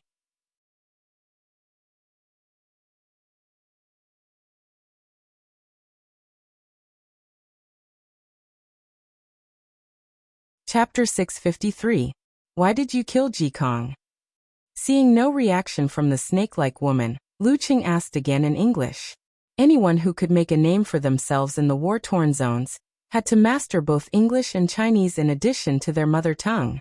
The woman, who had strangled Jikong with her body, tried her best to show her authority. The organization sent me. Do you want to make an enemy out of us? I'm asking why, that's all. Luqing replied calmly. He didn't want to waste any more time. The word army appeared in his mind. Being stared at by those cold eyes, the woman who had undergone harsh training suddenly collapsed. It was as if she could clearly smell the scent of death. It was so terrifying, so terrifying. Her tears and snot flowed uncontrollably. Her body trembled like a sieve. I'll tell you everything. Jikong is a bee broker in Tignes' black market. He took a batch of our organization's goods and tried to escape. The organization discovered him and sent me to deal with him. I am telling the truth. Please don't kill me. I don't want to die, I don't want to die. A cold-blooded killer cried like a little girl in despair. She felt like she had lost control of her body and soul. A broker in the black market. Consistent with the description in the information. Luqing nodded slightly. What organization are you from? Star Alliance, spare me. The woman replied while sobbing. An organization that controls 3 zones and has physical invulnerability mighty ones. Luqing sensed her mental state and confirmed that she had broken down. She couldn't be lying to him. It seems like Jikong's murder has nothing to do with Lin Ke's disappearance. It's something else. As expected of a war-torn zone. After a few seconds of silence, Luqing took out his phone that had no signal and pulled up a recent photo of Lin Ke provided by the military. Have you seen this person before? The woman trembled as she looked at the photo. She shook her head hurriedly. No, I haven't. Fearing that Luqing wouldn't believe her, she quickly added. You can go to the Jinwale bar on Tutten Street and ask around. They have a general behind them. It's one of the main places for information exchange in Tignes, involving many people. If the person in the photo has been to Tigny's, someone there should have seen him. There was a brief mention of it in the information, but it wasn't as detailed as the Rose Mill that was involved in human trafficking. The Jinwhale bar should be used by the lower class. Every snake has its way, and every mouse has its hole. Lu Qing made up his mind. He walked to the entrance, opened the door, and disappeared into the dark passageway, ignoring the female killer who was lying on the ground. The female assassin watched him leave in a daze. After a long time, she came back to her senses and cried again, full of the joy and venting of surviving a disaster. She used both her hands and feet to try to stand up, but her body was trembling so much that she couldn't exert any strength. With a bang, she fell back down again. Her face was covered in dirt, and her body was covered in dirt. At this moment, clear footsteps came from the corridor. Devil? That devil is back? The female assassin's pupils shrunk, and her hair stood on end. She felt as though electricity had passed through her tailbone. She forgot about the soreness and weakness she felt earlier. She jumped up, ran out of the window, and jumped out. Bam! She couldn't stand properly and fell like a gourd. She didn't know how many bones she broke, but she forced herself to crawl into the small alley. Her heart echoed with one thought after another. I won't go on missions anymore. This world is so scary. I want to book a counseling appointment. In the corridor, a boy with a rifle found an abandoned room and peed in it comfortably. Compared to Carmen, Tutton Street was obviously much more prosperous. Although there were many people who were tough, they weren't as austere as the group of Boy Scouts. At the entrance of the Jinwhale bar stood a total of 6 burly men. They didn't hide the bulge at their waists, and one of them was even holding an AK rifle upside down. Without any hesitation, Lu Qing walked over and said with an imposing manner, I want to see your boss. The 6 burly men suddenly felt a heavy burden on their shoulders. They couldn't straighten their backs. They felt that the young man in front of them was both tall and deep. His words were irresistible, and they only wanted to obey. Yes, as you wish. The blonde leader answered with trembling legs. He led Lu Qing inside. They passed through the first floor, which was packed with people, loud music, and dimly lit. They arrived at the stairs leading down. It was only then that he remembered to report. Underground, where the underground boxing competition was taking place, there was a spacious and luxurious office. Behind a steel desk sat a man in a red general's uniform. He was dignified, domineering, and stern. He wore a large-brimmed hat that covered his eyes. Whenever he swept his gaze across anyone in the room, they would tremble in fear and want to kneel down and beg for mercy. And every one of these people was famous in the Jinwhale bar, Tutton Street, and even Tigny's city. Mr. General, a guest wants to see you. A trembling voice sounded from the walkie-talkie. The man known as the general clasped his hands on the table. After a moment of silence, he said calmly, Let him come over. Let's see who's looking for me by name. Lu Cheng's hands hung naturally, his index finger using the seam of his pants as a pendulum. He followed the blonde man down the stairs and found another world underground.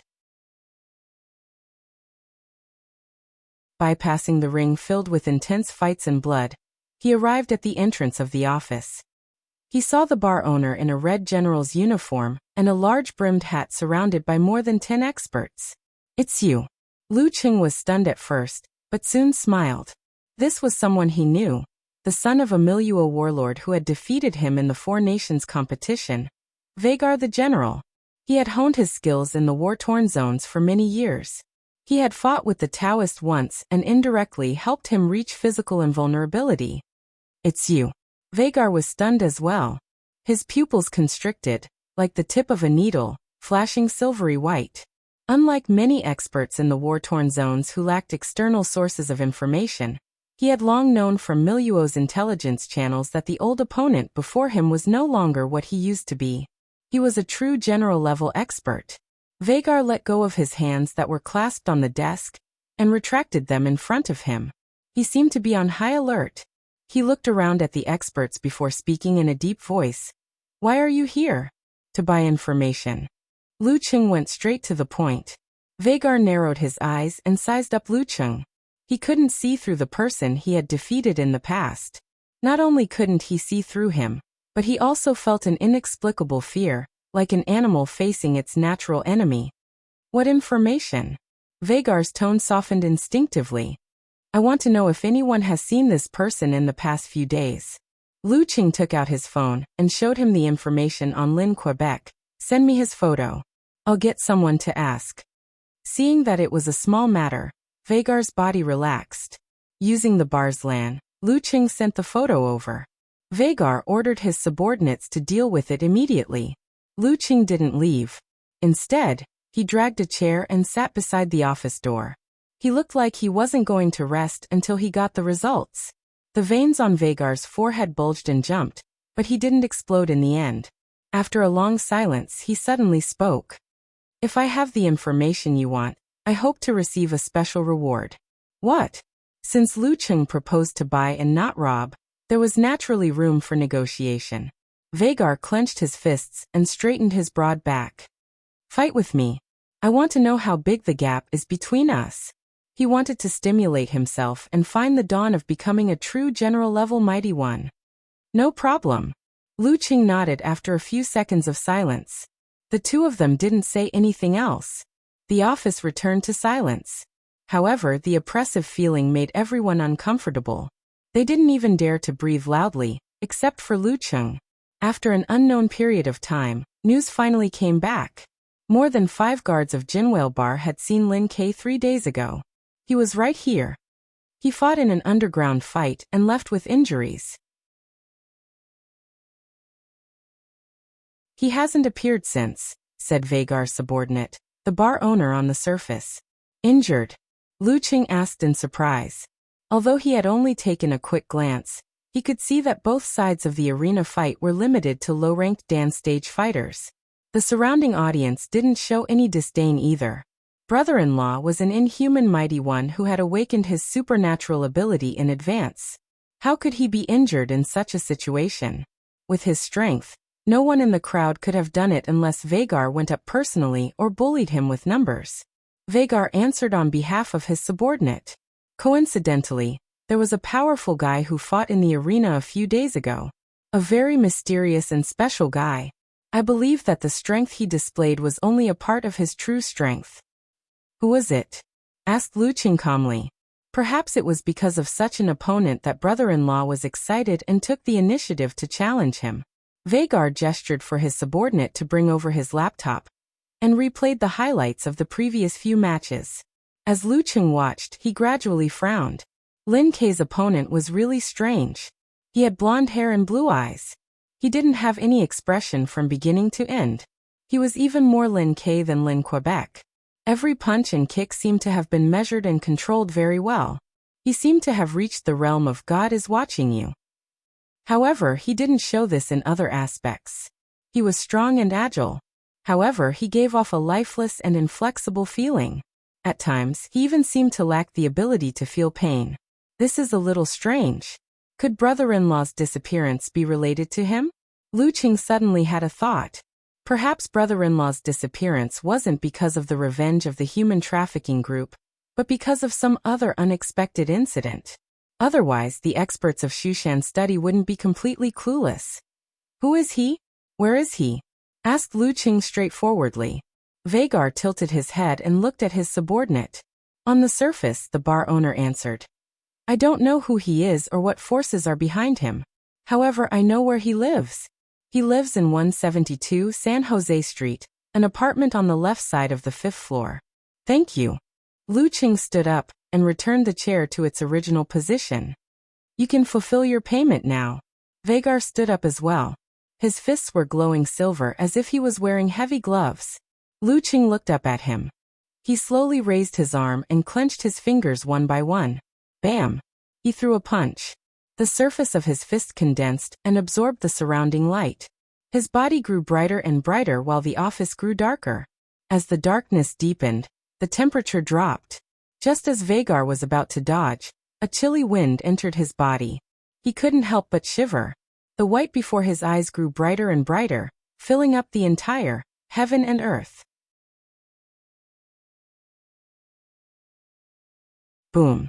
His arms were forcibly opened, and streaks of silver-white electric snakes splashed everywhere. Bam, bam, bam. Vagar was sent flying.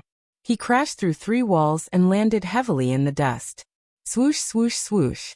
His subordinates either drew their guns or clenched their fists. They were about to surround Lu Cheng. "Let him go," shouted Vagar in a hoarse voice. Lu Cheng didn't even look at his subordinates. He had already turned around and left with his hands in his pockets. He had learned that punch from the god-slaying saber, Lu Yongyuan. Using the uniqueness of his Starry Universe style, he had used it more harmoniously and naturally than his opponent. It had a different feel, but it lacked the dominance that came from the heart. Vagar struggled to get up and watched as his opponent drifted away. After a long while he sighed. "Is this the difference between me and him? Just one punch."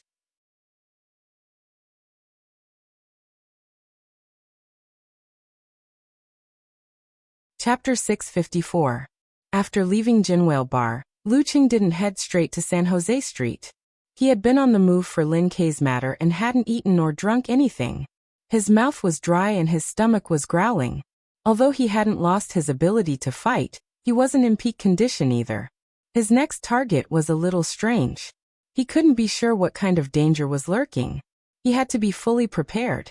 Looking at the darkening sky, he condensed a piece of ice crystal and stuffed it into his mouth. He melted it with his tongue. It was cold, refreshing, and nourishing at the same time. According to the map given by the military, there should be a small food market nearby. It's open from 6 to 8. Lu Cheng muttered to himself. He scanned his surroundings slowly, but didn't find any restaurants. There were less than 5 shops on the entire street that were still open. He didn't turn back to look for Vagar. Following his memory and occasionally looking at the map, he circled around to a ruin that seemed to have been bombed by a plane. The faint light of dusk shone in, blurring the shadows of the people hiding in the shadows. The stall owners came one after another from all directions and took up their assigned positions. They were fully armed and loaded with guns, for fear of encountering customers who would take risks out of desperation. Lu Cheng looked as far as he could. He saw hardtack, small bags of flour, and cans with Chinese labels on them. "Can you give me 2 cans of beef?" A 17 or 18-year-old girl with messy hair walked past Lu Cheng and stopped in front of a stall owner with a full beard. She stared at the tin box like a hungry wolf that had finally found its prey and couldn't bear to look away. With Lu Cheng's hearing, it wasn't hard to hear the sound of her swallowing. The stall owner glanced at her and chuckled in broken English.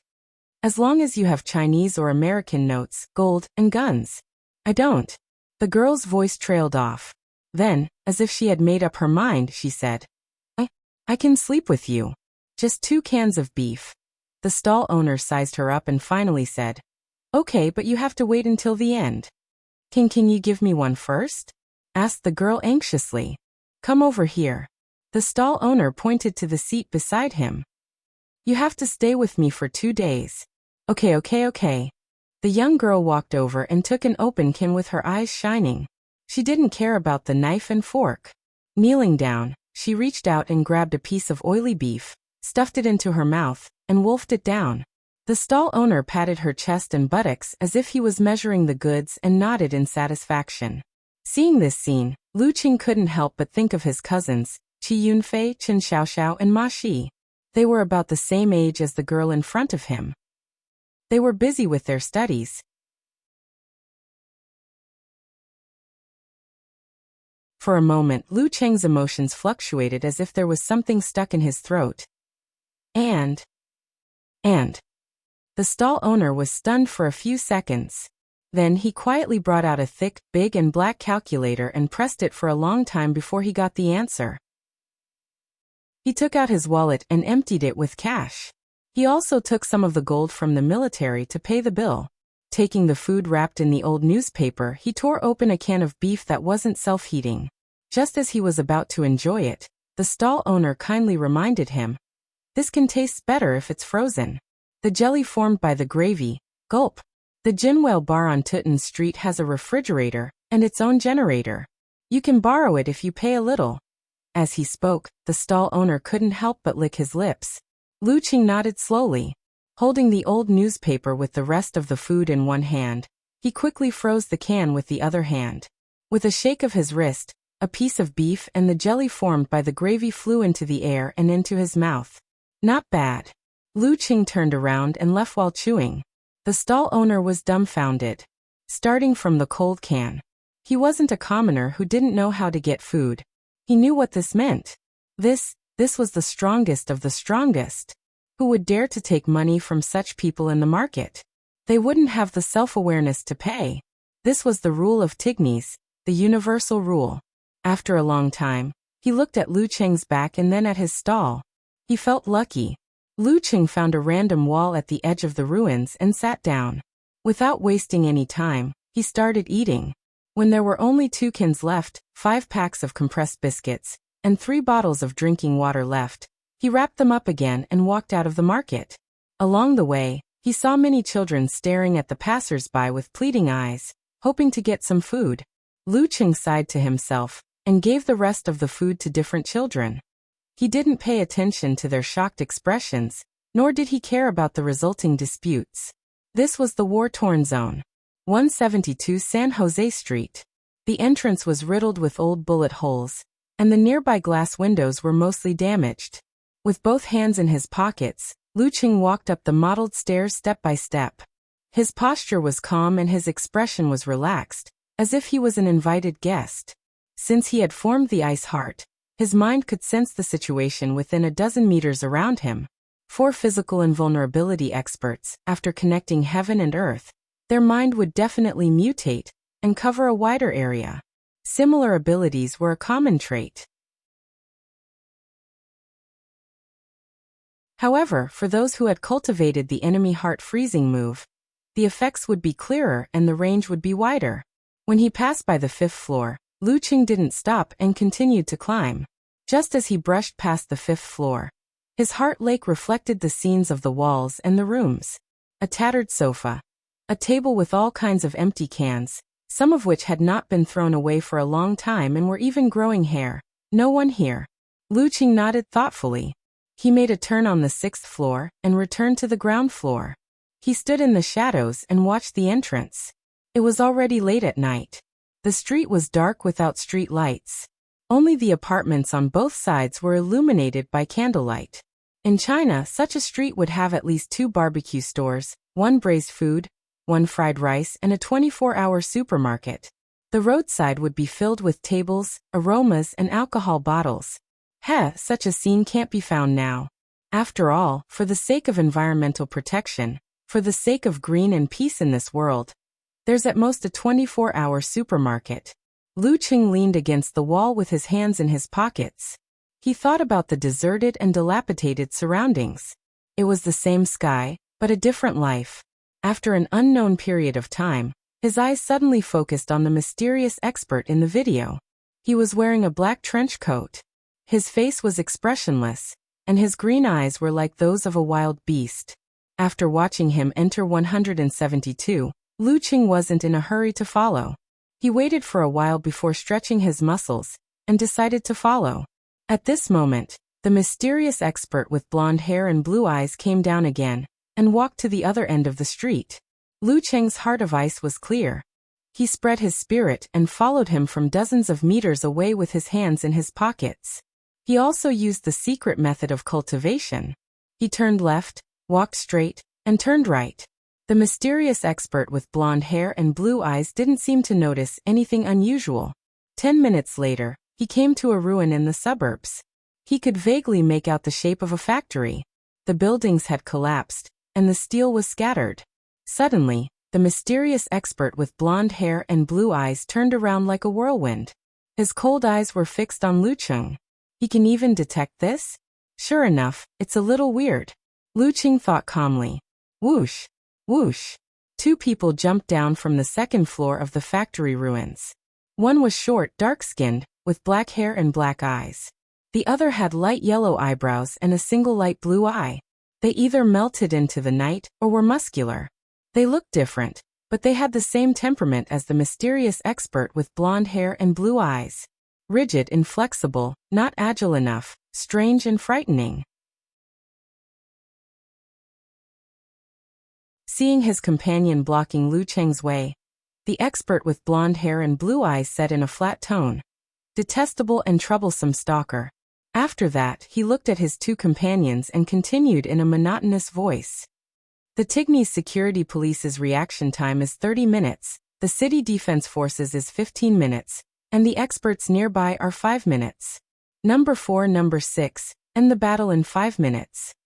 Number 4, Number 6? Lu Qing frowned slightly. He took out his right hand from his trouser pocket, the remaining coin in between his fingers. Clang. He flicked the coin into the air.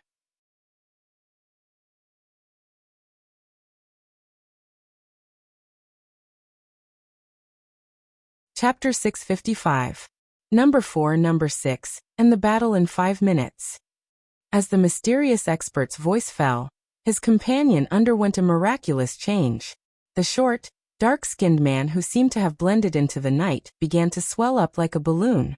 Silver electric snakes flowed out of every muscle of his body, condensing into a terrifying lightning spear in his hand, causing the surrounding weeds to tremble. He took a step forward and blocked Lu Qing's path of retreat.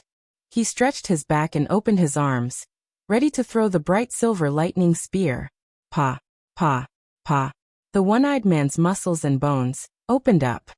His right arm was as thick as a cannon barrel, making his body look abnormally deformed. He was half a beat slower as he approached Lu Qing in a layered manner. He imitated the launch of a missile and threw out a punch.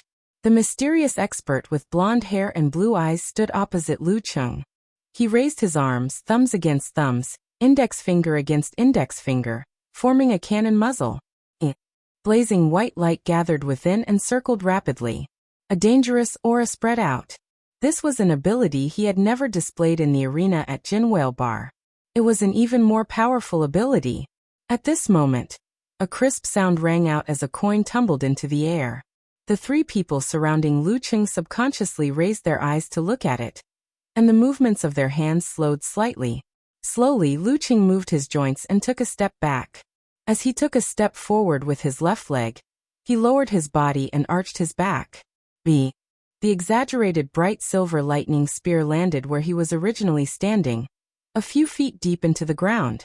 Rings of electric arcs spread out in all directions. Boom. The blazing white light was like a laser beam, piercing through the night and Lu Qing's afterimage. It hit a distance away, creating a powerful explosion. Bam. The one-eyed man's fist landed on the void above Lu Qing, dispersing the airflow and creating a strong gale. The one-eyed man's eyes narrowed. He moved his shoulders, intending to change from a punch to a chop to beat his enemy. However, the moment Lu Qing lowered his body, the surrounding temperature dropped instantly, turning darker than darkness. Stars leaped out one after another, warming up the area. Bam. He straightened his back, swung his left arm diagonally, and struck the one-eyed man's fist. The starry sky reflected on the ground instantly enveloped his opponent. Fundamental unique skill, Cosmic Phantom. Layers of cold turned into ice, sealing the one-eyed man inside, causing his expression to freeze. Whoosh, whoosh. Round after round of stars flew over, one after another, densely packed. Rumble, rumble, rumble. Layers of flames overlapped, forming a huge mushroom and a cloud that spread out in all directions. Taking advantage of the chaos, Lu Qing turned his waist and moved to the side of the short, dark-skinned man. Amidst the smoke and explosions, he clenched his right hand into a fist, covered in light purple, and punched out heavily. The short, dark-skinned man didn't panic at all, as if he had completely lost his emotions. He raised his left arm, bent his elbow, and met Lu Qing's fist with a fluttering silver snake. The blonde guy didn't look at the one-eyed man's end anymore. Facing the enemy's back, he slid forward and threw a punch. The blazing white light formed a pincer attack. At this moment, the coin that had been bounced into the air fell into the range of Lu Qing's mind. With a gentle tug, the Emperor Yan's fire force contained within suddenly exploded. Rumble. With a flash of light, the blonde guy's eyes were filled with white. He felt a few pieces of debris shooting towards him. Instinctively, he lowered his head and extended his left hand to protect his vitals. The short, dark-skinned man's body and mind trembled, as if he was experiencing an uncontrollable knee-jerk reaction. Rumble. Lu Cheng's fist, which was covered with a faint purple flame, hit him on the elbow. The electric snake disintegrated, the skin was instantly charred, and the enemy was trembling all over. Under the force of the rebound and the pressure of the paralysis, he turned his waist and back. As if he was skating on ice, he nimbly turned to the back of the short dark-skinned man, causing the blonde guy to hit empty air. Bam! Lu Cheng stepped forward and pressed his knee, cutting off the short, dark-skinned man's ability to kick backward. At the same time, he extended his right hand and firmly pressed on his opponent's elbow joint. Bam! Lu Cheng swung his left arm and punched out. The light purple was restrained and looked like only a thin layer. The short, dark-skinned man couldn't block in the shock. He wanted to jump forward to avoid this fatal blow, but how could his speed be faster than a punch? Rumble. Lu Cheng's left fist landed squarely on the enemy's back. The enemy's flesh and blood immediately disintegrated. Pieces of flesh and blood flew in all directions, burning with flames. Plop. The short, dark-skinned man fell to the ground, leaving only his waist and lower body. Bam. Bam. Bam. In the spreading mushroom cloud, more than a dozen pieces of charred flesh and melted and twisted metal proved the existence of the expert, the one-eyed man. The blonde guy stopped in his tracks, turned around, and fled without hesitation. He didn't look like he was about to collapse. It was as if he had judged the situation in an instant and made the right choice. At this moment, a deep, solemn voice suddenly rang in his ears. Formation. The surrounding airflow transformed into layers of shackles, firmly imprisoning the blonde guy in place. His eyes were blazing white, as if there were turbines pressurizing in his body, trying to break the shackles by force. Lu Cheng caught up with him in one step. He shook his arms and stretched out his hands. They passed through the cage and clasped the shoulders of the blonde guy. He suddenly turned his waist and back, lifting and shaking his palms. Kacha! Kacha! The sound of joints falling off and bones cracking could be heard from the blonde guy's body. The condensed blazing white dissipated helplessly, turning into light and shadow. With one strike, this mysterious expert turned into a pile of mud without the support of bones. At this moment, the coin fragments fell to the ground in different directions. Lu Cheng didn't waste any time. While watching the blonde guy fall to the ground, he concentrated on the ancient words in his mind, outlining the blood-evil chi. Army, he said coldly and sternly, imprinting a sharp and terrifying feeling on the unguarded mind of the blonde guy. Lu Cheng thought the guy would break down instantly, lose control of his bodily fluids, and answer whatever he asked. Unexpectedly, the guy didn't react at all, as though he wasn't afraid at all. Strange indeed. Lu Cheng muttered to himself. He switched to the secret arts of the fire sect and the secret arts of the cultivators, but it was still useless. Whether it was mental intimidation or forced hypnosis, it was like facing a corpse. Seeing this, he thought of something. He pressed between his eyebrows and directly used his strong mind to attack the guy. Over and over again, after a total of 9 times, Lu Cheng suddenly heard an illusory shattering sound. The blonde guy finally showed a pained expression. He rolled with difficulty and roared in a low voice, "Let me go, let me go! Who am I, who am I?" Lu Cheng watched quietly, squatted down, took out Lin Kei's photo, and hung it in front of the guy. His voice went straight into the guy's ear. "Where did you take him?" The blonde guy's condition clearly wasn't suitable for step-by-step questioning. He simply assumed that the guy had something to do with his brother-in-law's disappearance. He boldly hypothesized and carefully verified it. The blonde guy, who was still groaning in pain, followed the question and looked at the photo. He was stunned for a moment. Number 16. It was number 16. He was originally a terror-level expert. I am number 5. No, I am not. His voice trailed off, and his eyes were unfocused, hiding the sluggishness as though his head had been hit hard. Where did you send him? Lu Cheng was delighted, but immediately tensed up. He asked in a low voice. My brother-in-law's disappearance really has something to do with these mysterious guys using numbers as code names. The blonde-haired, blue-eyed man gasped for breath. Base Tigny's Northport base. Before he could finish, something seemed to have been triggered. Blazing white flowed in his body and exploded silently. Lu Cheng couldn't stop it in time. After the blazing white disappeared, the blonde guy curled up even more painfully. Every muscle seemed to have gained its own spirituality, dancing on their own. Amidst his screams, his waist shriveled, and the muscles on his back bulged. 2 new arms covered in scales grew out. Genetic breakdown. Lu Qing muttered to himself.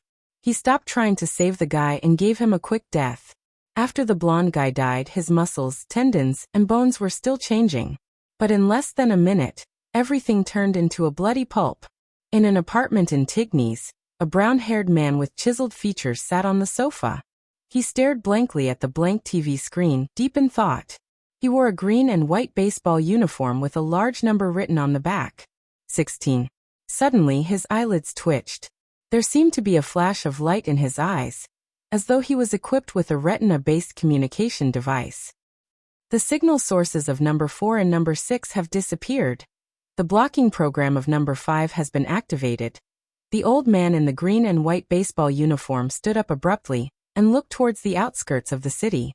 The signal source of number 5 has disappeared as well. Narrowing his eyes, the man walked to the window, pressed his palm, and leaped out. He clearly had terrifying strength. He believed that he didn't have to fear anyone in Tignes. Even if he couldn't beat them, he could still escape. Lu Qing looked at the bloody pulp on the ground. After a few seconds of silence, he took out the satellite phone from his backpack and called Grandpa G. Hello, Senior G. I found a clue to Lin Kei's disappearance. Can you come over? Sure. Ji Jianzhong didn't ask for details. He trusted Lu Qing fully. P.S. This picture was updated at 12:30 p.m., but Qidian's back-end drew it. Looking for recommendation tickets on Monday, that you're tuning in to the Li Mei's Wuxia Whispers YouTube channel. We're so grateful for your support, and don't forget to subscribe to join us on this incredible journey through captivating stories. Your generosity through donations truly makes a world of difference, as it's the primary source of revenue that allows me to expand and enhance this channel for you. Thank you from the bottom of my heart for being a part of this adventure.